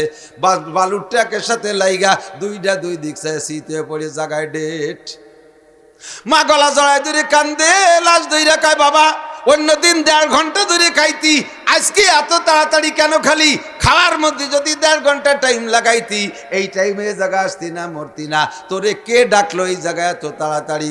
মা তুমি জানো না, আজরাইলে ওই জায়গা থেকে নক করতেছে, ওই জায়গাতে কল করতেছে, তাড়াতাড়ি আয়, গড়ির টাইম পুড়ে সময় মিলে যাচ্ছে, কাটা এসে গেল জায়গায়। তুই 1.5 ঘন্টা ধরে খাইলে তোর এই জায়গায় দিয়ে দেবে কিনা, তাড়াতাড়ি আয়। এই জন্য নাহে মুহি গিলিয়া তাড়াতাড়ি মোটর সাইকেলে জায়গা মতো যাও। আজরাইল কয়, ওই জায়গা নেওয়ার দায়িত্ব আমার না, ওই জায়গা মারার দায়িত্ব আমার, নেওয়ার দায়িত্ব তোমার বন্ধুর মোটর সাইকেল। হযরত ইদ্রিস নবী আলাইহিস সালাতু ওয়াস সালাম, আদম আলাইহিস সালামের পরে শীস আলাইহিস সালাম, শীস আলাইহিস সালামের পরে মাহলাইল আলাইহিস সালাম, 3 নবী। 4র্থ নবীর নাম ইদ্রিস আলাইহিস সালাম। সে সময় দুনিয়ায় কয়েক লক্ষ মানুষ, কোটি কোটি মানুষ হয় নাই। ইদ্রিস আলাইহিস সালামকে আল্লাহ পাক 30 খান সহিফা আসমানি কিতাব দিয়েছে উম্মতকে পড়াবা। ইদ্রিস আলাইহিস সালাম দুনিয়ায় সর্বপ্রথম ক্লাসের মাধ্যমে লেখাপড়ার পদ্ধতি আবিষ্কার করেছেন। আসমানি কিতাব উম্মতকে কিভাবে পড়ায় প্রমোশন দেওয়া যায়, শিক্ষা দেওয়া যায়, উনি সিলেটে আর বোর্ডে লিখে লিখে সুন্দর করে ক্লাসিফিকেশন করে ভাগ ভাগ করে পড়ানো শুরু করেছেন। আর তাতে ছাত্রদের উন্নতি ঘটতেছে। খেয়াল করেন, ক্লাসের মাধ্যমে যদি লেখাপড়া না হয়, তাহলে এই ছেলেটা কতটা যোগ্যতা অর্জন করছে তা কি কোনোতে যে মাপা যায়? সারা দুনিয়ার মেডিকেল সায়েন্সের সমস্ত বই পড়িয়ে বেলাইছে, একটা পরীক্ষাও দেয়নি। ওরা কি কেউ ডাক্তার কবে? বিএ ক্লাস পর্যন্ত সব বই পড়িয়ে বেলাইছে, সব বই মুখস্থ, কিন্তু 1, 2, 3 কোনো ক্লাস একটা পরীক্ষা দেয়নি। ওরা কি 1 পাসও কেউ কবে? তাহলে প্রমোশন আর যোগ্যতা প্রমাণের জন্য ক্লাসের মাধ্যমে, লেখাপড়া পরীক্ষার মাধ্যমে এগুলো যাচাই হয়। তো ইদ্রিস আলাইহিস সালাম সর্বপ্রথম ক্লাসের আবিষ্কার করেছেন। এই খবর আসমানে বহু ফেরেশতা আছে, এক এক আসমানে এক এক ধরনের ফেরেশতা। চতুর্থ আসমানে একজন ফেরেশতার আল্লাহ তাআলা সৃষ্টির পরে দায়িত্ব দিয়েছে, তুমি আলাইকা বিসুজুদ, তোমার আর কোনো কাম নাই, তুমি খালি সিজদায় পড়ে থাকবা, দাঁড়াবো না, রুকু দেবে না, হাট বাজারে যাবে না, তোমার তো আর বউ ছেলে মেয়ে নাই, তোমার খ্যাত খাবার নাই, পাট নাই, কুষ্টা নাই, পিঁয়াজ নাই, কোনো ঝামেলা নাই, এদিক ওদিক যাবে না, একে সিজদায় কিয়ামত। এই সিজদা ফেরেশতা সৃষ্টির পর থেকে সিজদাই পড়ে রয়েছে। ওই সিজদা অবস্থায় ওনার কানে খবর গেছে যে ইদ্রিস আলাইহিস সালাম এইভাবে ক্লাসের মাধ্যমে, দর্শ মানে ক্লাস, সেখান থেকে ইদ্রিস, দর্শ মানে ক্লাস, সেখান থেকে ইদ্রিস, এই জন্য ওনার নাম ইদ্রিস রাখছে। তো ওই ফেরেশতা কয়, আল্লাহ আমি খবর পেলাম এনতে জিবরাইল যার সময় কয়ে গেল যে দুনিয়ায় যে আসমানি কিতাব ইদ্রিস নবীর কাছে দিয়েছে, ওটি উনি এইভাবে ক্লাসের মাধ্যমে পড়াচ্ছে উম্মতকে। আমার শুনে খুব ভালো লাগছে, তুমি যদি একটু অনুমতি দিতে আমি একটু ওনার সাথে সালাম মুসাফা করে একটু দেখা করে আসতাম। আল্লাহ বলে, ঠিক আছে, মাথা উঠে যাও, দেখা করে আসো। ওই চতুর্থ আসমানের থেকে ফেরেশতা আইসা ইদ্রিস আলাইহিস সালামের সাথে সালাম কালাম, মুসাফা, আসসালামু আলাইকুম ইয়া নবী আল্লাহ ইদ্রিস, কাইফা হালুকা, আরবিতে ইত্যাদি ইত্যাদি কুশল বিনিময় করে। মানান্তা, আপনি কে? আনা মালাইকাতুল্লাহ, আমি আল্লাহর একজন ফেরেশতা, আইসু ফি তাবকাতির রাবিয়া ফিস সামা, আমি চতুর্থ আসমানে থাকি, আর আমার একটা মাত্র আমল ছিল সিজদায় থাকবো। আমি শুনেছি আপনার সম্পর্কে, আল্লাহ থেকে অনুমতি নিয়ে একটু দেখা করতে আসছে, আমার দিলটা ঠান্ডা হয়ে গেছে। হুজুর আপনি চমৎকার একটা কাজ শুরু করছেন। ইদ্রিস আলাইহিস সালাম বলে, ভাই তুমি যদি আমাদের সাক্ষাৎ পাই, আমার সাথে সাক্ষাৎ পেয়ে খুশি হয়ে থাকো, সন্তুষ্ট হও, তাহলে আমার একটা দাবি আছে তোমার কাছে, দুটিয়া দাবি, তুমি কি আমার একটু পূরণ করে খুশি বলেন, যদি আমার শক্তির মধ্যে তাকে করবো। কয় বলেন কি কি? কয় এক নম্বর হলে এই যে বেলাটা ওঠে আর ডোবে, আমার মাথার মধ্যে ঘুরতেছে যে কোন জায়গাতে ওঠে আর কোথায় ডোবে, এই উঠা ডোবাটা একটু দেখতে মনে চাচ্ছে, এটা রেখে তুমি একটু আমার এই ফাঁকনার মধ্যে ওই গাড়ি একটু উড়ে দেখাই নিয়ে আসতে পারো। তো ফেরেশতা বললেন, এটা সম্ভব। আর একটা কি? আর একটা হলো, তুমিও ফেরেশতা, আজরাইল আলাইহিস সালামও ফেরেশতা। আজরাইল আলাইহিস সালাম আপাতত দ্বিতীয় আসমানে আছে শুনছি, তুমি কি আজরাইল আলাইহিস সালামের কাছে যে একটু শুনিয়ে আসতে পারো যে আমার মরণ কবে হবে, খাতাটা দেখি মরার ডেটটা যদি এসে একটু শুনিয়ে এসে করতে পারো, আমি ধরো 1 বছর আগে একটু ভালোই প্রিপারেশন নিলাম, একটু প্রস্তুতি নেব, এমনি তো নবী কোনো ত্রুটি নাই, আর একটু বেশি ইবাদত করে আল্লাহমুখী হয়ে যাব। তবে হ্যাঁ, এটাও সম্ভব। তো চলেন আগে বেলা দেখে আসি। সূর্য উদয় অস্ত ডানার ভিতরে আটকাই নিয়া, সূর্য উদয় আর অস্তর স্থান ফিরুইয়াল আইন, চর্ম চোখে যেটা দেখা যায়, এদিকে জাপান, ওদিকে পশ্চিম আমেরিকা, এই 2 জায়গা নিয়ে ওনারে দেখাইছে যে এই জায়গা থেকে সূর্য উঠে ওখানে যায়। এরপরে কয় চল তাহলে কি করে যে এবার আজরাইলের কাছে মরণের খবর শুনিয়ে আসতে হবে। তো ফেরেশতা চিন্তা করলেন কি যে আমি ওনারে দুনিয়ায় থুইয়ে ওই জায়গা যায় যদি শুনিয়ে এসে কই, তাহলে ওনার বিশ্বাস হতেও পারে নাও পারে, তার সাথে সবচেয়ে ভালো হবে আমি আজরাইলের কাছে জিজ্ঞেস করব, আর উনি আমার ডানার মধ্যে থাইয়ে লুকাই ফেলায় শুনবে, শুনিয়ে এরপরে আবার আমি জায়গায় নিয়ে তুই যাবো। এইভাবে সে ডানার বগলের মধ্যে আটকাইয়া উড়ে দ্বিতীয় আসমানে যাই আজরাইল ইসলামের সাথে সাক্ষাৎ। আসসালামু আলাইকুম ভাই, ইয়া মালাকাল মউত কাইফা হালুকা, ভাই আজরাইল আপনি কেমন আছেন, ইত্যাদি ইত্যাদি কইতে। ওয়ালাইকুম সালাম, কি খবর ভাই, কেমন আছেন টাছেন? হ্যাঁ আলহামদুলিল্লাহ ভালো আছি। এবার বলতেছে মাতায় আমুতু ইদ্রিস, একটু খাতাটা দেখেন দি, ইদ্রিস আলাইহিস সালাম কবে মরবে সেই তারিখটা একটু আমারে কন দি। জিজ্ঞেস করার পরে মালাকুল মউত আজরাইল ফেরেশতা খাতাপত্র না দেখে ওই ফেরেশতারে এক গাদি দোয়া দিচ্ছে, আল্লাহ তোমার মর্যাদা বাড়াই দিক, আল্লাহ তোমার আরো সম্মান বাড়াই দিক, এইরকম ভালো ভালো দৃশ্য দেখার তৌফিক দান করুক। তো ওই ফেরেশতা কয়, জিজ্ঞেস করলাম ইদ্রিস মরবে কবে, তা আপনি আমার ভূয়সী দোয়া দিচ্ছেন কে? কারণ ভাই তুমি যে উপকার করছো, দোয়া না দিয়ে পারতেছি না। তো কি উপকার? আল্লাহ আমারে বলছে ইদ্রিসের জান নিবা দ্বিতীয় আসমানে উঠাইয়া বেলা এই কয়টার সময়। আমি তো গড়ি ধরে বসে রয়েছি, সে ইদ্রিস তো আসেই না কোনোভাবে, আমি বড় টেনশনে রয়েছি। তুমি যখন ইদ্রিস আলাইহিস সালাম নিয়ে আসছো, আসে আমারে সালাম দেওয়ার আগে দেখে যে গড়িতে টাইম হয়ে গেছে, আমি ইদ্রিসের জানটা আগে নিয়ে নিছি। সে সময় তুমি আমার সালামও দিয়ে পারো নাই। উনি কি মরিয়ে গেছে? বগলুচের দেশে ইদ্রিস আলাইহিস সালাম মারা গেছে। উনি আশ্চর্য হয়ে গেছে। সাথে সাথে আজরাইল বললেন, আইনামা তাকুনু ইউদরিকুমুল মাউতু ওয়ালাউ কুনতুম ফি বুরুজিম মুশাইয়াদা ইযা জাআ আজালুহুম লা ইস্তাকিরুনা সাআতাও ওয়া লা ইস্তাকদিমুন। মরণের ভয়তে কোথায় পালাবা? কুল ইন্নাল মাউতাল্লাযী তাফিরুনা মিনহু ফাইন্নাহু মুলাকিকুম। মরার ভয়তে আমেরিকা যাবা, ও জায়গা আজরাইল ফাঁদছে নাকি চেনে না? কথা কন, বিদেশে চিকিৎসা হতে যায়, বাঁচার জন্য যায়, লন্ডন যায়, আমেরিকা যায়, সিঙ্গাপুর যায়, তারপরে বোম্বে যায়, মাদ্রাস যায়, চেন্নাই যায় বাস্তির জন্যে।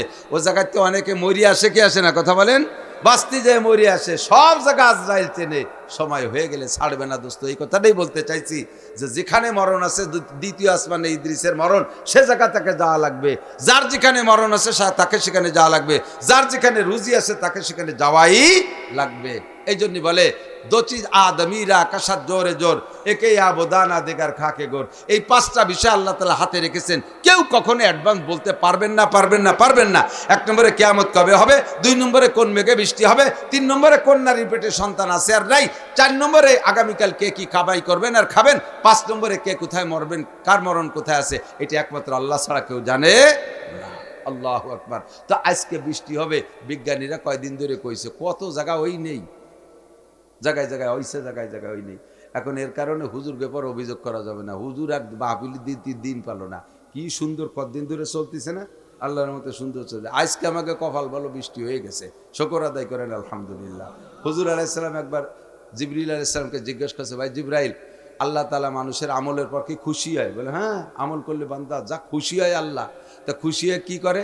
তো জিবরাইল বলতেছে, যদি আল্লাহ তাআলা কোনো এলাকার একজন মানুষের পর খুশি হয় তার আমলের কারণে, ওর ওসিলায় ওই এলাকায় আল্লাহ তাআলা রহমতের বৃষ্টি দান করে। 1 নম্বর খুশির প্রকাশ। 2 নম্বর, যদি তার চেয়ে বেশি খুশি হয় তাহলে কি রে, একটু খুশি হলে তো বৃষ্টি দেয়, যদি তার চেয়ে বেশি খুশি হয় তাহলে আল্লাহ কি করে, তাহলে আল্লাহ তাআলা তার একটা মাইয়ে দেয়। কোন লোকের পর আল্লাহ বেশি খুশি হলে আল্লাহ তার একটা কন্যা সন্তান দরকার, একটা মেয়ে দেয়। আল্লাহ খুশি হয়ে মাইয়ে দেয়, আর আমরা মাইয়ে পাইয়ে খুশি না বেজার? 99% পাবলিক বেজার। বউরে আতুর ঘরে যে কেড়াইল দিয়ে বাড়ি শুরু করে, পেটে বাচ্চা মাইয়ে আছে, যদি আল্ট্রাসাউন্ডে ধরা পড়ে, ওই সে আল্ট্রাসাউন্ড অবস্থায় উল্টো সোনো সংবাদ দিয়ে দেয়, এবার খালি ফাটির বাচ্চা হলিয়ে তোরেও তালাক, তোর মারও তালাক। ঘর ভরি ফেলাইছে। শয়তান মাইয়ে হয় কেন, কি জন্য এত মাইয়ে হয়, তা তো গোড়ায় হাত দাও নাই। তুমি বিয়ের সময় যৌতুক খাইছো কয় লাখ টাকা, বিয়ের সময় যৌতুক খাইছো কয় লাখ টাকা, কয় 1 লাখ টাকা। এই যদি তিলকা আসার তুন কামেলা 1-এ 10 যাবে, তোরে মাইয়ে দেবে 10টা, 10 লাখ টাকা রেডি কর। তুমি ওইকার বউরে মারো, মাইয়ে পছন্দ না হলে এবার শালটা তুরাবা না। বউ মহিলা মানুষ পারে নাই, যা বানাইছে তা মাইয়ে হয়ে গেছে। আর তোকে কবে বেটার মাইয়ে পছন্দ না, ছেলে ভালো লাগে, তা ছেলেটা তুরাবা না, বউরে দোষ দিস কে? ছেলেরে ছেলে করতে যেটুক লাগে সেইটুক বানা, সেটুকুর নাম করলাম না। পারবা কেউ? তাহলে পারবা না যেহেতু, তাই বোর পর ওই অভিযোগ করে লাভ কি? ছেলে দেয় কে, মেয়ে দেয় কে?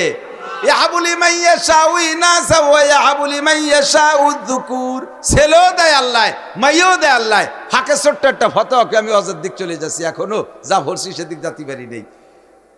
যদি কোনো ব্যক্তি স্ত্রীর উপরে প্রেসার দেয়, তোর মাই হলে এই করব, ওই করব, সেই করব, তাহলে এই বলার সাথে সাথে আর যদি সেই অ্যাকশনে যায়, সেই অ্যাকশনে যায় স্ত্রীর উপরে কন্যা সন্তান হওয়ার কারণে, ওই লোকটা বেঈমান হয়ে গেছে, কাফের হয়ে গেছে। কারণ সে আল্লাহর কুদরতকে ছেড়ে দিয়ে এই মেয়ে হওয়ার দোষে দোষারোপ করছে স্ত্রীকে। অথচ স্ত্রী তো মেয়ে হওয়ার দোষে দোষী না, মেয়ে দেশে কে? তোমার একিন নাই যে মেয়েটা আল্লাহ দেয়, একিন নাই যে মেয়েটা আল্লাহ দেয়, একিন হয়ে গেছে মেয়েটা বউ দেয়। তুমি সেটা পছন্দ করো না, আল্লাহর কুদরতের পর হস্তক্ষেপ করেছো, কাজেই তুমি ঈমান নষ্ট হয়ে গেছে।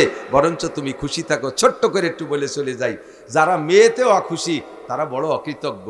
সন্তানদের ভিতরে মারা কি বলে, ছেলেরা পক্ষ নেয় মার, আর মায়েরা সর্বকালে পক্ষ নেয় বাপের। কতক্ষণ সবগুলো যখন বড় হয়ে যায়, আপনি বুড়োকালে বুড়ো বুড়ি দুইজনে একটু গন্ডগোল বাধায় দেহেন ছেলে মেয়ে কিরকম দিক যায়। ছেলেরা যাইয়া বাপের গলা ধাক্কায়, তোমার বেটা বুদ্ধি হবে না, 80 বছরে তুমি বাসি হয়ে গেছো, 72 বছরে 72 হয়ে গেছো, তুমি বাড়ি থাও কি ধরি, তবলিগি জাতি পারো না? আমার মার সাথে খালি ডেলি ডেলি গাঞ্জাম বাঁধাও, বুড়োরে গেটি ধাক্কায় তবলিগি মসজিদ হয়েছে, আর বাড়ি যাবা না। মাইয়েরা যাই ওর মারে রাগ করে, তোমার মোটে বুদ্ধি হলো না, 50 বছর এই সংসার ঘর করতেছ, আমার আব্বা একটু শক্ত মেজাজ, তুমি একটু মেনটেন করে চলতে পারো না। কতক্ষণ মাইয়েরা মারে রাগ করে, আর ছেলেরা বাপরে ঘেটি গুল্লি দেয়। আর সেই ছেলে বলি তুমি খুশি হয়েছিলে, আর ওই মাইয়ে কয়টা বলি তুমি বেজার হয়েছিলে। বড় মাছ কিনে নেবেন বাড়ি, দেখবেন ছেলেরা বলবে আম্মু মাথাটা আমারে দিও, আর মায়ের কয় এই মাথা খাবে আব্বু, ও কয় না যে আমি খাবো, মাথা খাবে আব্বু। কতক্ষণ? যদি আল্লাহে যদি মিথ্যে কথা বলি থাকে, একেবারে নগদ আমার বাড়ি, আমি ছেলেমেয়েকে নিয়ে মাঝে মাঝে বাড়ি বসে বসে, আমার ছেলেরা মাদ্রাসাতে আসলে একটু খোঁজ গল্প বসি, লম্বা গল্প সল্প করি, সবই বড় হয়ে গেছে, হাফেজ আলেম হয়ে যাচ্ছে। এর ভিতরে রান্না হয়ে গেছে, মেয়ে দুটো পাশে বসে রান্না হয়ে গেছে, দেখি যে টুপ টুপ করে ওরা টের পাইয়া এক এক ছেলে যে জুত করে খাইয়ে খাইয়ে এসে আবার বসে, আমার কিছু কয়টায় না। চারিয়ে ছেলের খাওয়া শেষ, আর মেয়ে দুটো কাছে আব্বু ভাত খাতে যাবেন না? আমি কাছে রান্না হয়েছে, কয় যে বাইরে সব খাইয়েছে। আমি কই তা তোরাও যা। কয় না আব্বু তুমি না গেলে যাবো না। ওরা আমারে থুয়ে খাইয়ে আসে, আর মাইয়ে দিলে আমারে ছাড়া যাবে না। আরে এ কি রে, এই ও কি, ও কি, ও ব্যানার তুমি পরে তোলো, ব্যানার তোলার সময় পাও না, তুমি আইসো সেই বেলা থাকতে আর না তুমি ব্যানার তুলতেছ। তোমার সাথে আমি বুদ্ধি কম রাইনি, আমি হাজার মানুষে বুঝাই, কুয়োরা বাদ দাও। তাহলে মেয়ে হলে খুশি হবেন। হাদিসে আসছে যাকে আল্লাহ তাআলা তিনটে কন্যা সন্তান দিয়েছে, ফাআল্লামা গুন্না ওয়াআদ্দাবা গুন্না, তিনটে মেয়েকে দিন শিখাইয়া ভালো ছেলে দেখে, ইমানদার দিনদার পরহেজগার ছেলে দেখে পরাস্ত করে গেল আব্বা নিজ হাতে, ফুতিহাত লাহু আবওয়াবুল জান্নাহ, এই আব্বার জন্য জান্নাতের 8টা দরজা খোলা। একটা হাদিসও পাই নাই, তিনটে ছেলে যদি আল্লাহ কেউরে দেয় আর তাদেরকে এত ইচ্ছে করতে পারলি বারা বেহেশতের দরজা খোলা, এরকম অন্য ফাজাইলের হাদিস আছে, বাকি এরকম হাদিস আসে নাই। কাজেই কখনো মেয়ে হলে অখুশি হবেন না। আরেকটা কথা সাথে কয়ে যাই, আপনার ছেলেও আছে মেয়েও আছে, ছোট একটা ছেলেও আছে, ছোট একটা মেয়েও আছে। এবার লাস্টে ধরেন ছেলের বয়স 2 বছর বা 3 বছর, মেয়ের বয়স 4 বছর 5 বছর।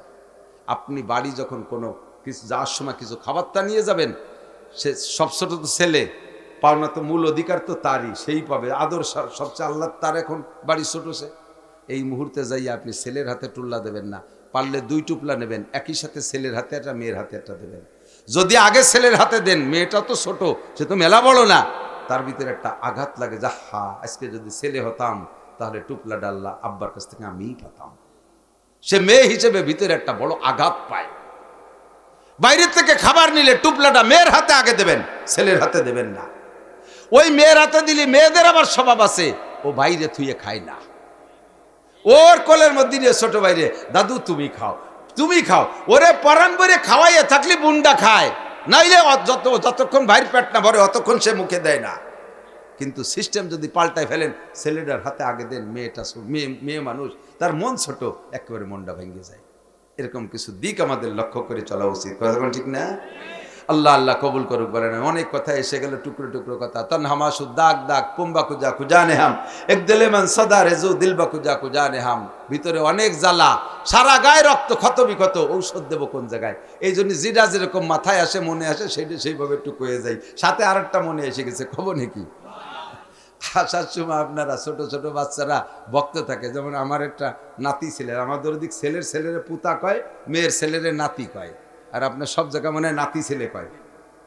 তা আমার এই নাতিটা 2 বছর বয়স, আমার খুব ভক্ত, এ দাদা কয়া শিখছে, কথাবার্তা একটু একটু বলা শিখছে।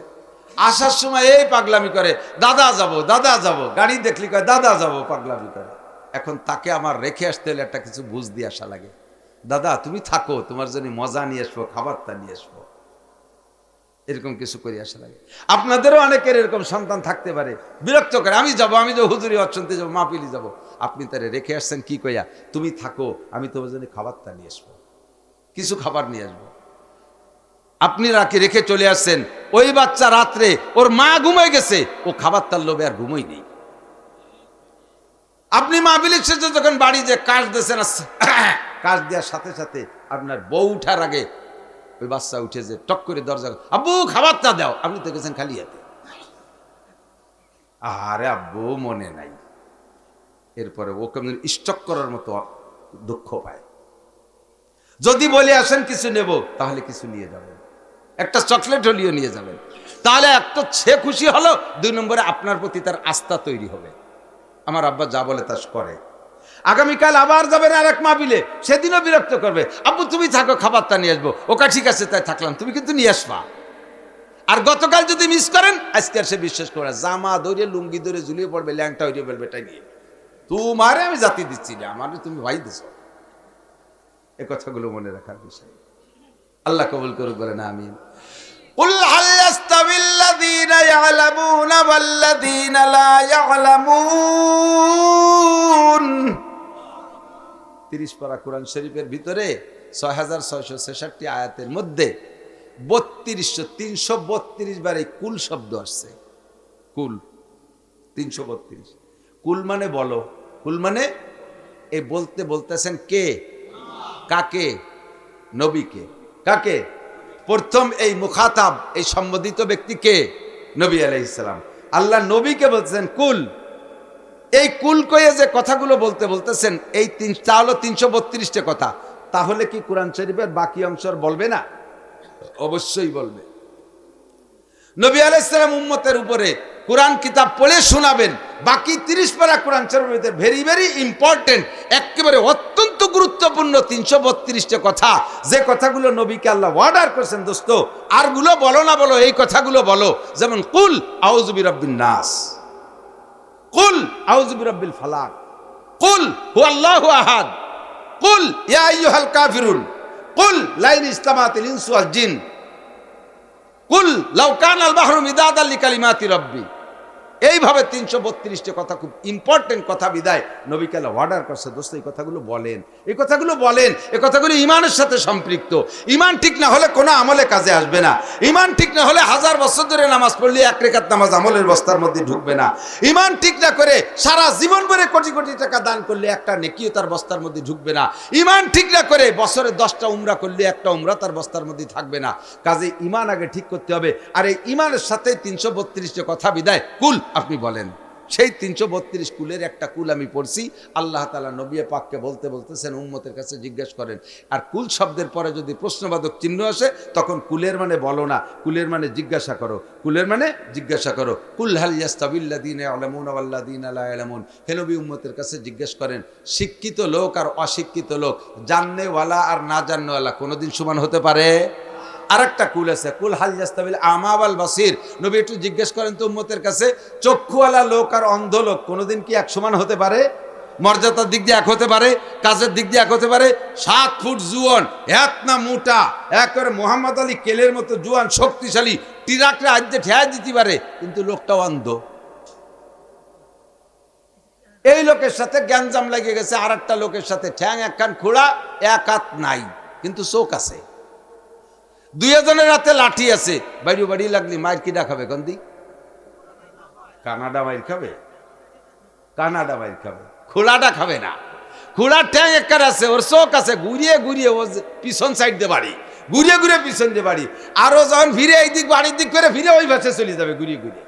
এই কানাডা মায়ের খাইয়ে শেষ, ঠিক না? কানাডা মায়ের খাতে খাতে কানাডা চলে যেতে হবে। ওই দেশের নাম কানাডা আছে না, ওই দেশে চলে যেতে হবে। অন্ধ আর চক্ষু আলা যেমন সমান হয় না, শিক্ষিত আর শিক্ষিত তেমন সমান হতে পারে না। আল্লাহ পাক বলেন, ইয়ারফাইল্লাহুল্লাযীনা আমানু মিনকুম ওয়াল্লাযীনা উতুল ইলমা দারাজাত। তোমাদের মধ্যে আমার কাছে সবচেয়ে দামি ওই ব্যক্তি, যেই ব্যক্তি ইমানদার, যেই ব্যক্তি ইমানদার। ইমানের দাম আমার কাছে এত বেশি, আরে আমেরিকার ডোনাল্ড ট্রাম্প থেকে নিয়ে জাপানের প্রেসিডেন্ট প্রধানমন্ত্রী পর্যন্ত সারা পৃথিবীর 300-400 দেশের সমস্ত প্রেসিডেন্ট প্রধানমন্ত্রী তারা যদি বেঈমান হয়, এই বেঈমান প্রেসিডেন্ট প্রধানমন্ত্রী সমস্ত মন্ত্রী পরিষদকে এক পাল্লায় উঠাই দিবা। আর এই গ্রামের চর অযোধ্যা গ্রামের একটা অন্ধ খোড়া কানা একটা মুসলমান ফকির, একটা মুসলমান ইমানদারকে আর এক পাল্লায় উঠাইয়া দিবা। আল্লাহ পাক বলেন, আমার কাছে ইমানদারের পাল্লা ভারী হইয়া যায়। আল্লাহ পাক বলেন, ইন্না আক্রামাকুম ইনদাল্লাহি আতকাকুম। হে মুসলমান ভাই ও ব্রাদার, জবাব দেন, দুনিয়ায় সম্মানী কারা? আমরা বলি প্রধান উপদেষ্টা বর্তমানে সবচেয়ে সম্মানী, তারপরে স্বরাষ্ট্র উপদেষ্টা, তারপরে পররাষ্ট্র উপদেষ্টা, এরপরে শিক্ষা উপদেষ্টা, এরপরে কি বলা হয় অর্থ উপদেষ্টা। এইরকম বিভিন্ন মন্ত্রণালয়ের যত মন্ত্রীরা আছে, তারপরে সচিবরা দামি, তারপরে ডিসিরা দামি, তারপরে সেনা প্রধান দামি, তারপরে আইজি সাহেব দামি। এমন করে দামি দামি সম্মানের ভাগ আমরা করি। আল্লাহ কয়ের একটারও দাম নাই যদি তাদের মধ্যে ইমান না থাকে। এর একটারও 1 পয়সারও দাম নাই, একটারও 1 পয়সারও দাম নাই। আমার কাছে দামি, ইন্না আকরামাকুম ইনদাল্লাহি আতকাকুম। তোমাদের মধ্যে যারা মুত্তাকিন আর পরহেজগার, খেয়াল করে না, তোমাদের মধ্যে যারা মুত্তাকিন, মুত্তাকিন কাকে বলে? যার মধ্যে আল্লাহর ভয় আছে।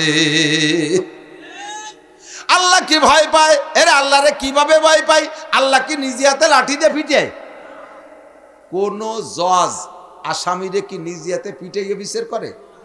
কোন ফাঁসির আসামিরে কি জজ নিজে হাতে ফাঁসি দেয়?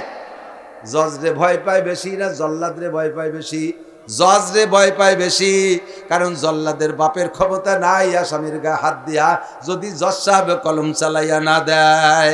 জজের কলম ছোট, হা 2 কান লাঠি এদিক টাকা, 1 কান লাঠি 6 হাত আর 1 কান লাঠি 6 ইঞ্চি। কোন লাঠির গায়ে শক্তি বেশি? 6 ইঞ্চি। কলম কলম এই ছোট লাঠিখানের হেভি শক্তি। লাখখানিক 6 হাতে লাঠি দিয়ে বাড়ি বাড়ি অরবা, আর এই 6 ইঞ্চি 1 কলম দিয়ে খুসাই দিয়ে দেবো সদরপুর ধরে ফাঁসি। তাইতে আর একবার আসি আর না আসি পারে কি পারে না? 6 ইঞ্চি লাঠির বড় শক্তি। এই 6 ইঞ্চি লাঠির মাধ্যমে যারা শিক্ষা অর্জন করবা তাদের দাম আল্লাহর কাছে বেশি। ইয়ারফাইল্লাহুল্লাযীনা আমানু মিনকুমুল্লাযীনা উতুল ইলমা দারাজাত, তোমাদের মধ্যে যারা ঈমানদার, তোমাদের মধ্যে যারা মুত্তাকিন, তার ভিতরে আল্লাহর ভয় আছে। আরে আল্লাহরে ভয় করি কি জন্য? আল্লাহ নিজে হাতে লাঠি দিয়ে পিটাবে না, আল্লাহ ফাঁসি দেবে না। আল্লাহর সামনে 4টে ইমিগ্রেশন আছে, আল্লাহর সামনে দিয়ে 4টে ইমিগ্রেশন আছে। ইমিগ্রেশন পর্যন্ত যারা বিমান চলছেন তারা বোঝেন, বিমানে ওঠার আগে 4টে চেক পয়েন্ট। বিমানের পরিভাষায় তাকে ইমিগ্রেশন বলে। 1 নম্বর ইমিগ্রেশন পাসপোর্ট ইমিগ্রেশন, 2 নম্বরে টিকিট ইমিগ্রেশন, 3 নম্বরে মাল ব্যাগেজ ইমিগ্রেশন, 4 নম্বরে বডি ইমিগ্রেশন। বডি চেক হয়। 1 নম্বরে পাসপোর্ট ঠিক আছে নাকি দেখতে হবে, 2 নম্বরে টিকিটটা ঠিক আছে নাকি দেখতে হবে, 3 নম্বরে তোমার মালের ভিতরে ব্যাগেজের ভিতরে লাগেজের ভিতরে কোনো দূষিত কিছু আছে কিনা ওটা কম্পিউটার দিয়ে চেক হবে। 4 নম্বরে তোমার বডি ইমিগ্রেশন হবে। অনেকে নাকি বিদেশেতে বলে পেট ভরে সোনা খাইয়েছে, বাংলাদেশে পায়খানা করে বেছে।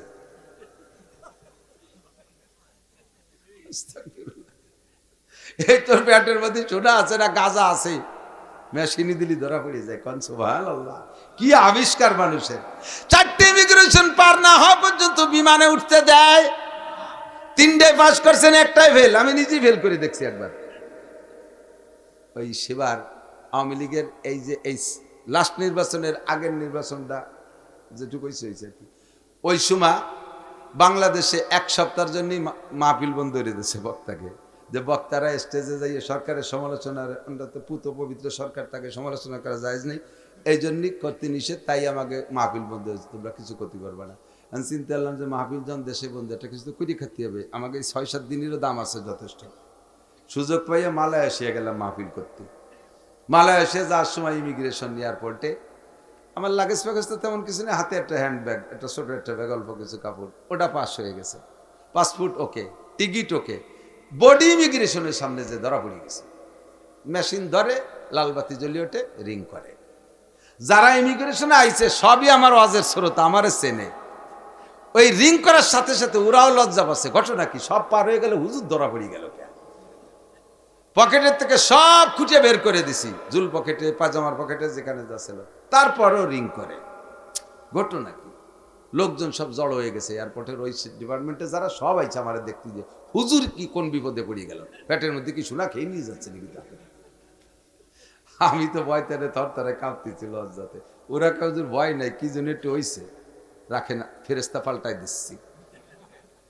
এতক্ষণ যারা ছিল তারা কোনোভাবে ধরতে পারে, এরপরে ফেরেস্তা পাল্টাই দিচ্ছে। এক মহিলা আইছে, মেশিন একটা আইনি আমার এই দিক, আমার দিক ফিরে লাইট মারলো, কাউকে যে হুজুর আপনার বুক পকেটে দেখেন একটা ছোট্ট পকেট ডায়েরি আছে, ওই পকেট ডায়েরি ডায়ালের ভিতরে দেখেন একখান বেলেট আছে। খুলে দেয় যে সত্যি তাই। আমি বলি বুড়ি বাবা, এদি আব্দুল কাদের জিলানী সে বুজুর্গ, কিভাবে আমার দিক চাই অমন জায়গা যে একখান বেলেট তাই টের পেয়ে গেছে।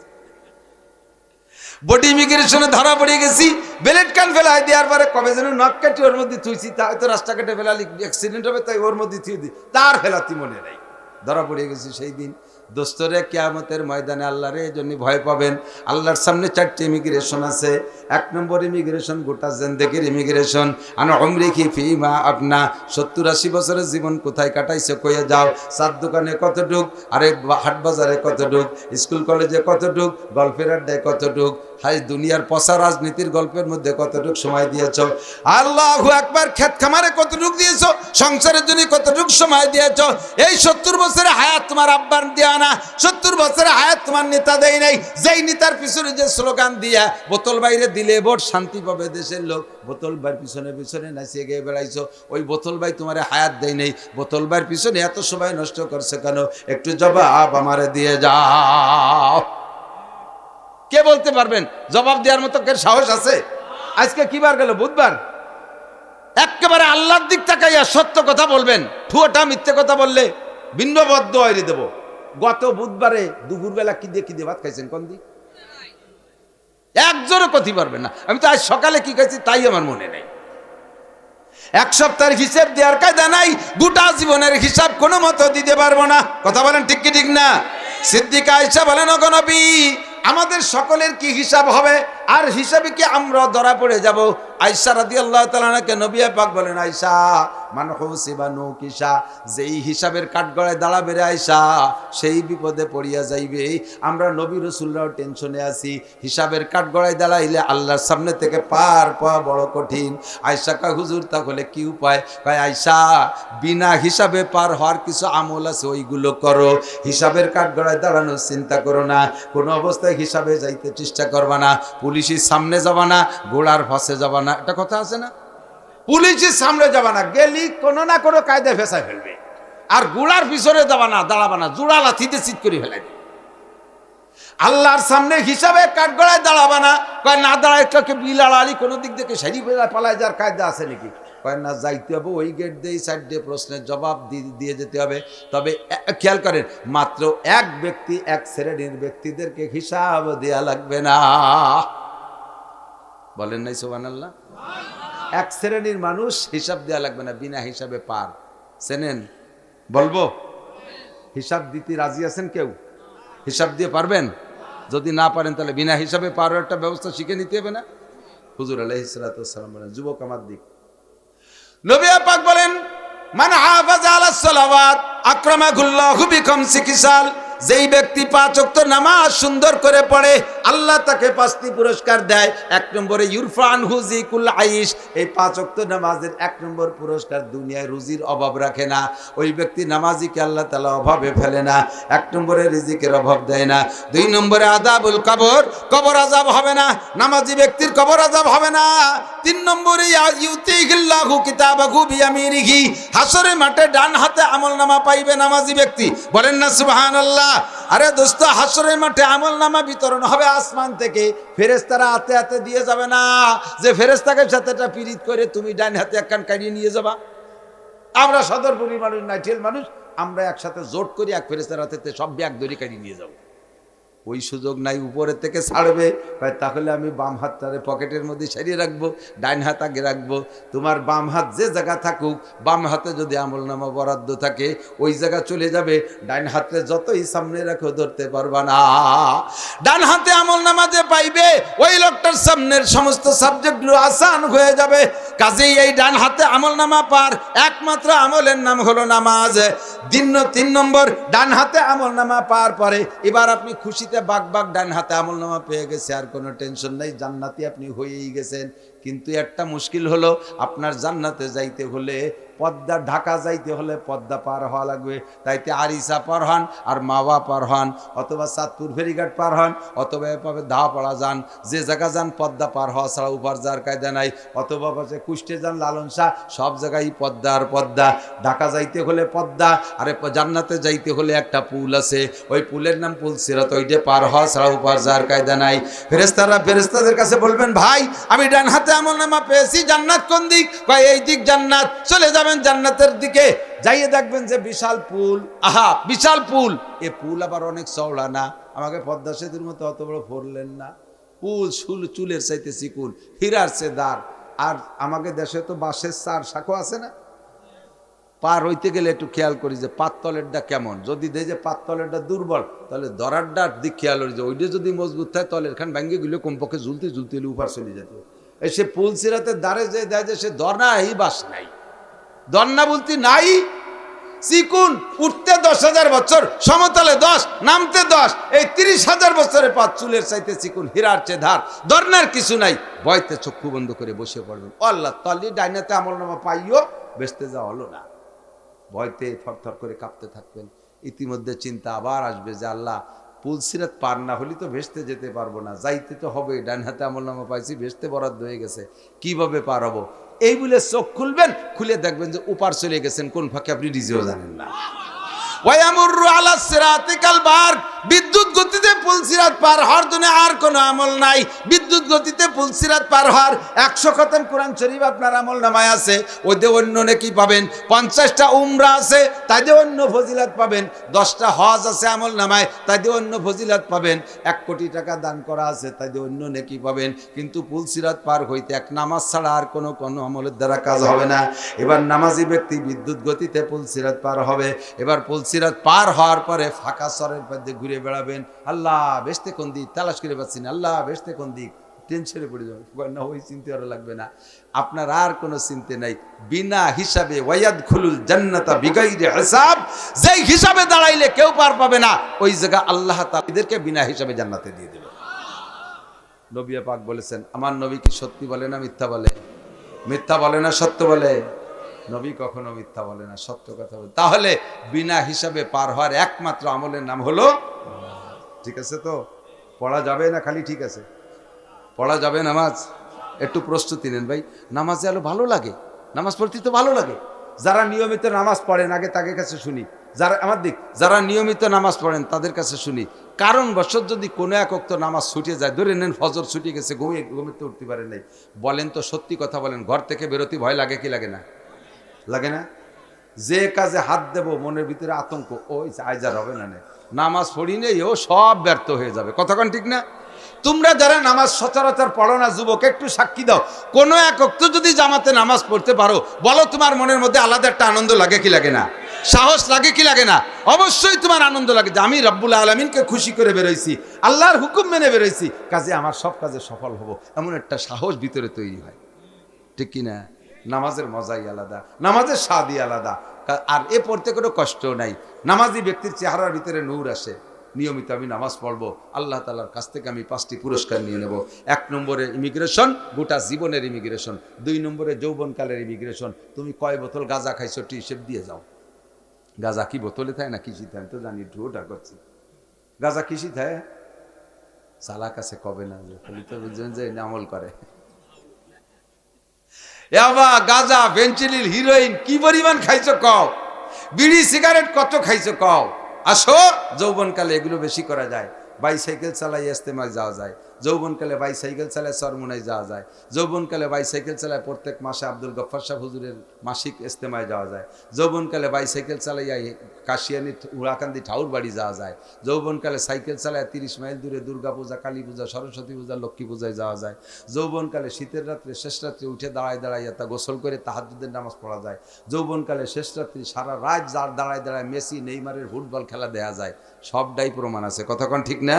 তো তোমার যে যৌবনকে ব্যবহার করিয়া রাত 3টে 4টের শো তুমি ছাড়ো নাই, ফুটবল খেলা রাত 4টে হবে মেসি নেইমারের, আর সেই খেলা দেখার জন্য সারাটা রাত টেলিভিশন সামনে করে দাঁড়ায় রয়েছো, শীতে ঠির করে কাঁপছো। তা যেহেতু পারো, অবশ্যই তুমি শেষ রাত্রে উঠে দাঁড়ায় তাহাজ্জুদের নামাজ পড়তে পারতে, ফজরের নামাজ পড়তে পারতে। ওইটা করছে, এইটা কেন করো নাই? জবাব দেওয়ার কায়দা আছে। বলবেন যে আল্লাহ আমাদের কলেজে পড়তো না, কেউ পড়তো না, নামাজ কেউ পড়তো না, এই জন্য সে একটা মেলে পড়ি না পড়া যায়। আল্লাহ কয় চোর, মিথ্যে কথা কইস। তোকে কলেজে আমি জানি তো, তোকে কলেজে 100-র উপরে ছেলে মাথায় পাগড়ি পরে আব্দুল গফফার সাহেবের কাছে যায়, চরমুনায় যায়, তবলিগের 3 চিল্লার সাথী। তোকে কলেজে একটা মেয়ের দিক জীবনে তাকাই নেই, জীবনে চোখ উঠে তাকায় না, আবার লেখাপড়ায় সেগুলো গোল্ডেন এ প্লাস। তোকে কলেজে অমক আব্দুর রহমান, আব্দুর রহিম, জামাল, কামাল, এই সমস্ত 100 ছেলে আছে। কতক্ষণ প্রত্যেকটা কলেজে আছে না নাই? আছে না নাই? তাহলে সেই ছেলেগুলোরে তোমার সামনে পেশ করলে তুমি হবু হিতাল্লা দিয়ে কাফার আউরে বলবো না, আল্লাহ তাহলে আর একটা বার ফাটাই দাও, আমি আবার কলেজে ভর্তি হবো। আল্লাহ আর কলেজ হবে না, সাবধান। হে মহিলারা, যৌবন কালটাকে কাজে লাগাও, বৃদ্ধ হয়ে গেলে কিছুই পারবে না।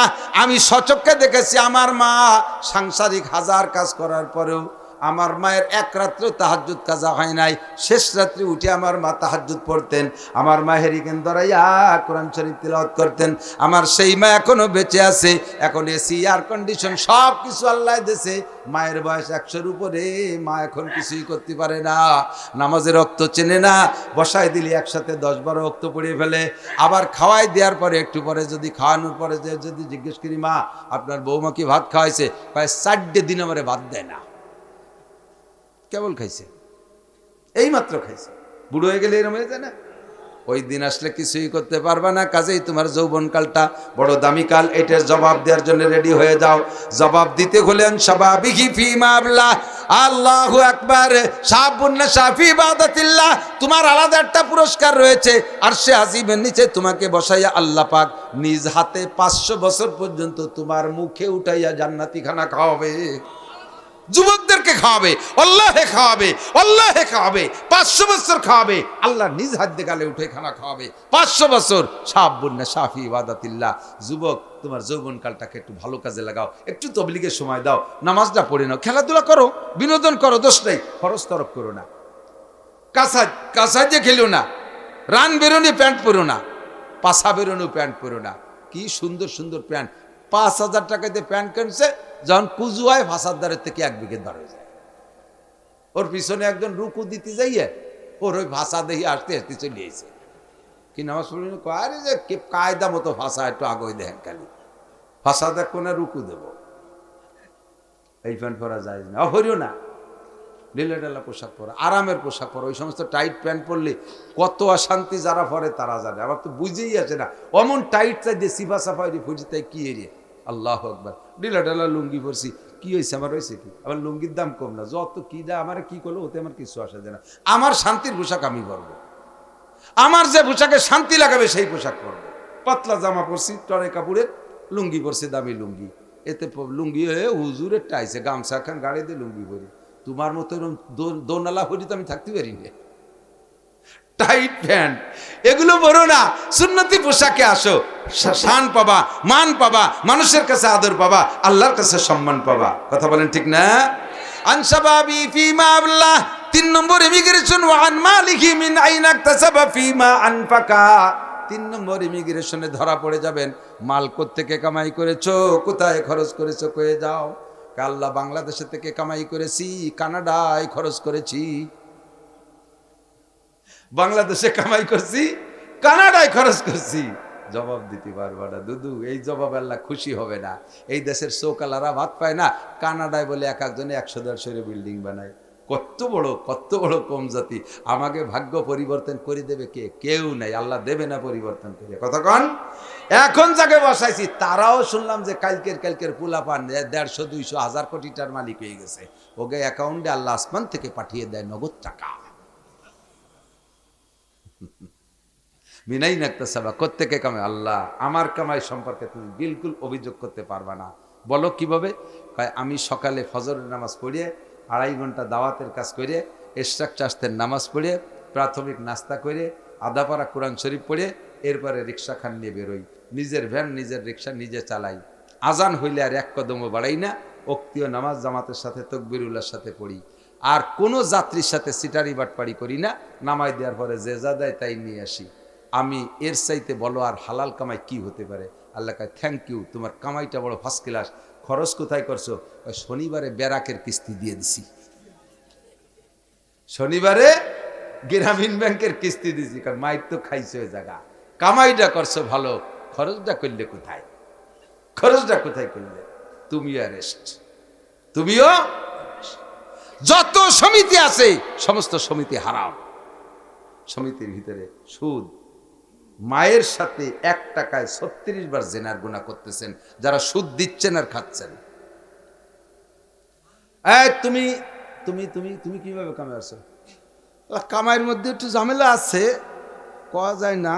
ওই রাস্তায় দাঁড়াইয়া ট্রাকের সাথে মুসাফা করেও কিছু নিছি, বিভিন্ন এভাবে পয়সা ইনকামটা শোনার দরকার নেই। খরচ কিভাবে করছি তুমি শুনলে আশ্চর্য হয়ে যাবো। আল্লাহ কিভাবে করছো? বাড়ির দ্বারের মসজিদ 35 লাখ টাকা দিয়ে করে দিছি। লাস্টে এবার কাবা ঘরের গিলাফ লাগাবে, ও জায়গা আমি 10 কেজি সোনা কিনে দিছি। কামাই করছো কোত্থেকে? কামাই করছি, ধরেন টোন মারছি, মন মারছি, রাস্তা মারছি, খাল মারছি, বিজিএফ কার্ড মারছি, পঙ্গু ভাতা, বয়স্ক ভাতা, বিধবা ভাতা, এগুলো করে করে পয়সা খাইছি। তারপরে কারেন্টের খাম্বা টাম্বা এগুলো বেশ কিছু মারছি, ব্রিজ খাইছি, কালভার্ট খাইছি, এগুলো খাইয়ে কামাই করে টাকা তো আমি 10 জনের হজে পাঠাইছি, 20 জনের তবলিগি পাঠাইছি, কাবা ঘরে গিলাফে আমি 10 কেজি স্বর্ণ দিছি। তা আল্লাহ আল্লাহ এই জায়গা কি আমার কোনো অপরাধ? ফিটি সালা বান্ধ ধুলাই হবে। সুরা তোর হারামটা দেবীটাকে হজে পাঠাতে কইছে কিনা? তো আমার কাবা ঘর কি গিলাফ তোর টাকার অভাবে ছিল? তালে তালে একটু রসে বলি, পিছনে হাড্ডে দেখেন প্রত্যেকটা মানুষ ধরা খেয়ে যাবেন ইনকামের হিসাব নিলে। কোত্থেকে কামাই করেছো, কোথায় খরচ করেছো, কি জবাব দেবেন? 1 লাখ টাকার পোশাক বানাইছেন, মাত্র 1টা টাকা ওর মধ্যে দুর্বল আছে। কি দুর্বল বোঝেন? দোকানদারের সাথে দাম চুকাইছেন, দাম পরে লুঙ্গির দাম চুকাইছেন আপনি 2000 টাকা, 2000 টাকা দাম চুকাই টুকাই লাস্টে যাইয়ে জোর করে 10টা টাকা কম দিতে হইতেছেন। এই লুঙ্গি পরে নামাজ পড়া হারাম। মাছের দাম দর ঠিক করে লাস্টে যে 10টা টাকা কম দিয়ে জোর করে যাইলে ভাই আমি ছাড়বো না, না ছাড়ি, তোর ফিরে আটে আসলে দেখাই দে বাড়ি, দমক দিয়ে মাছ করে নিয়েছেন। ওই মাছ খাইয়ে যে কয়েক নামাজ পড়ছেন, একক তো ওই নেই। আবার এসে মুনাজাত করে, রব্বানা হাবলানা মিন আজওয়াজিনা ওয়া যুররিয়াতিনা কুররাতা আয়ুন ওয়াজআলনা লিল মুত্তাকিনা ইমামা। আল্লাহ তুমি আমারে মুত্তাকিনদের ইমাম বানাও। আল্লাহ কাই ডাহাতিওরা মাছ খাই এবার মুত্তাকিনদের ইমাম হবে? হ্যাঁ, সাবধান। 4 নম্বর প্রশ্ন হলো অমাদা আমিলা বিমা আলিমা, তুমি যা শিখেছো তারপর আমল করছো কতটুকু কয়ে যাও।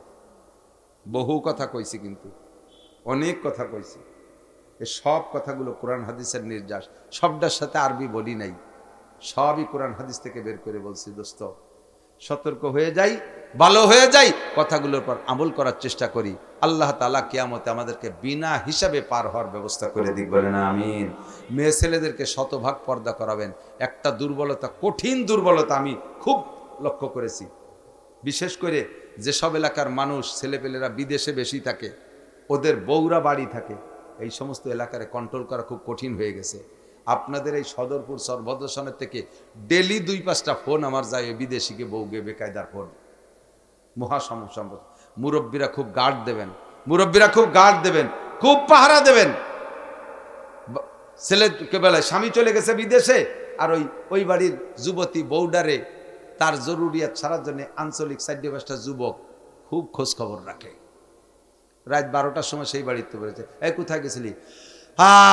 ভাই বিদেশে, বাবির খোঁজ নেওয়ার তো কেউ নাই। ওনারে দায়িত্ব দিছে, নুসো এত রাত্রি গেছিস তুই বাবির খোঁজ নিতি? এগুলো ঠেকান, এগুলো ঠেকান। বাড়ি ঢোকে সালাম নাই, কালাম নাই, কাশ নাই, পাদ নাই, বরবার করে ঢুকে পড়ছে ঘরের ভিতরে। গরমকালে মহিলারা কারেন্ট নাই, গায়ের কাপড় খুলে দিয়ে বসে রয়েছে, তার ঘরে সে বসে থাকতেই পারে। আপনার ঘরের ভিতরে জালনা দরজা সব বন্ধ করে আপনি পুরো শরীর সম্পূর্ণ কাপড় খুলে দিয়ে বসে থাকবেন, সগীরা কবিরা কোনো গুনাহ হবে না, ফরজতরক হবে না। ফরজতরক হবে যখন মানুষে দেখে ফেলবে, মানুষের চোখে পড়লি। আপনি বাথরুমের ভিতরে গোসল করতেছেন, সম্পূর্ণ কাপড় খুলে গোসল করবেন, দোষ নাই। যদিও কিছুটা আদবের খেলাফ, দোষ নাই, কবিরা সগীরা কোনো গুনাহ হবে না। তো মহিলা তার ঘরের ভিতরে এমন করে বসে আছে, সে জায়গা স্থানীয় মানুষ, দেওর ভাসুরি রাজাইয়া, তারপর নিজেদের সবাই কোনো কথা নাই, বাইরেতে সালাম করে বদবদ করে ঢুকে গেছে, যে দেখা যায় মহিলা বেপর্দা বসে রয়েছে। হয়তো একটা হাসি দিল, অথবা একটু শরিক হয়ে বার হয়ে আসলো, কিন্তু গুনাহ তো হয়ে গেল বস্তা বলে। এমনকি আর একটা গোপন কথা বলে দেই, ছোটরাও যদি থাকো, ছোটরা খেয়াল করবা, আব্বা মা 2 জন ঘরে আছে, 2 জনের স্যান্ডেল বাইরে আছে, সন্তানরা বাহিরে বা অন্য কেউ বাহিরে আছো যারা, ওই ঘরের ভিতরে আব্বা মা 2 জনের স্যান্ডেল দেখতেছি, ওক দিন এবার রাত্রে ওই ঘরে সংকেত না দিয়ে তুমি চট করে ঢুকে পড়বা না, সংকেত না দিয়ে চট করে ঢুকে পড়বা না। আব্বা মা তারা তো স্বামী স্ত্রী, তারা যে কোনো হালতে থাকতে পারে। তুমি সন্তান যে যদি তাদের এই বেহাল অবস্থাটা দেখে ফেলো, তাদেরও লজ্জার শেষ নাই, তুমিও লজ্জায় মরে যাবা। বাইরের থেকে হয় হাঁটার ভিতরে শব্দ দাও, স্যান্ডেলে জোরে জোরে শব্দ দাও, অথবা কাজ দাও, অথবা সালাম দাও। বাইরে থেকে জিজ্ঞেস করো, আম্মু আসবো, আব্বু আসবো। বাচ্চাদের প্রশিক্ষণ দেবেন। নইলে বহুত সন্তান আব্বা মার বেহাল অবস্থা দেখে তাদের ভিতরে অন্যরকম একটা অবস্থা সৃষ্টি হয়, এরপরে নিজেদেরকে কন্ট্রোল করতে পারে না, অকালে শেষে বিভিন্ন দিকে নষ্টভ্রষ্ট হয়ে যায়। সব ভালো নাম করে করতে পারলাম না, কথা বোঝেন ঠিক কিনা? এগুলো শিক্ষা দেবেন। লাকাদ কানা লাকুম ফি রাসূলিল্লাহি উসওয়াতুন হাসানা, এটাই ছিল নবীর আদর্শ। কোরআনের ভিতরে আছে লা তাদখুলু বুয়ুতান গায়রা বুয়ুতিকুম হাত্তা তাস্তানিসু ওয়া তুসাল্লিমু আলা আহলিহা, অন্যের ঘরে ঢোকার সময় সালাম না দিয়ে, সংকেত না দিয়ে, অনুমতি না নিয়ে তুমি ঢুকবা না। পর্দা করান, বউ বাচ্চারা মেয়ে ছেলেদেরকে পর্দা করেন, নিজেরা পর্দা করেন, 5 ওয়াক্ত নামাজ জামাতের সাথে পড়ার চেষ্টা করেন, আর মসজিদ মাদ্রাসাগুলোকে দেখভাল করেন। যতদিন মাদ্রাসা আছে অতদিন দুনিয়া আছে, মাদ্রাসা থাকবে না দুনিয়াও থাকবে না। বলবেন এই গ্যারান্টি পাইলেন কোথায়? একটা কথা বোঝেন, বর্তমানে দুনিয়া আছে না নাই? আমেরিকার শক্তি বলেও নাই, জাপানের শক্তি বলেও নাই, প্রযুক্তির বলে নাই। দুনিয়া বর্তমানে টিকে আছে মোমেনদের আল্লাহ আল্লাহ জিকিরের ওসিলায়। নবী পাক বলেন লা তাকুমু সা হাত্তা ইউকালা ফিল আরদি আল্লাহ আল্লাহ, যতক্ষণ জমিনে আল্লাহ বলনেওয়ালা একজন মানুষ থাকবে অতদিন কিয়ামত হবে না। তাহলে আল্লাহ বলনেওয়ালা আছে বিধায় দুনিয়া আছে। আল্লাহ বলনেওয়ালা যতদিন থাকবে দুনিয়া অতদিন থাকবে। আল্লাহ বলনেওয়ালা থাকবে কতদিন? যতদিন আল্লাহ বলানেওয়ালা থাকবে। আল্লাহ বলানেওয়ালা কিরা? Doctor, master, engineer. আল্লাহ বলানেওয়ালা উলামায়ে কিরাম। তাহলে উলামায়ে কিরাম থাকবে তো আল্লাহ বলানেওয়ালা থাকবে। এবার উলামায়ে কিরাম থাকবে কতদিন? যতদিন উলামায়ে কিরাম আলেম বানানোর কারখানা থাকবে। এই আলেম বানানোর কারখানা স্কুল কলেজ ইউনিভার্সিটি নয়, আলেম বানানোর কারখানা মাদ্রাসা। এই জন্য একবার আমি রেজাল্ট দিয়ে দিতে পারি যে দুনিয়া অতদিন থাকবে যতদিন মাদ্রাসা থাকবে।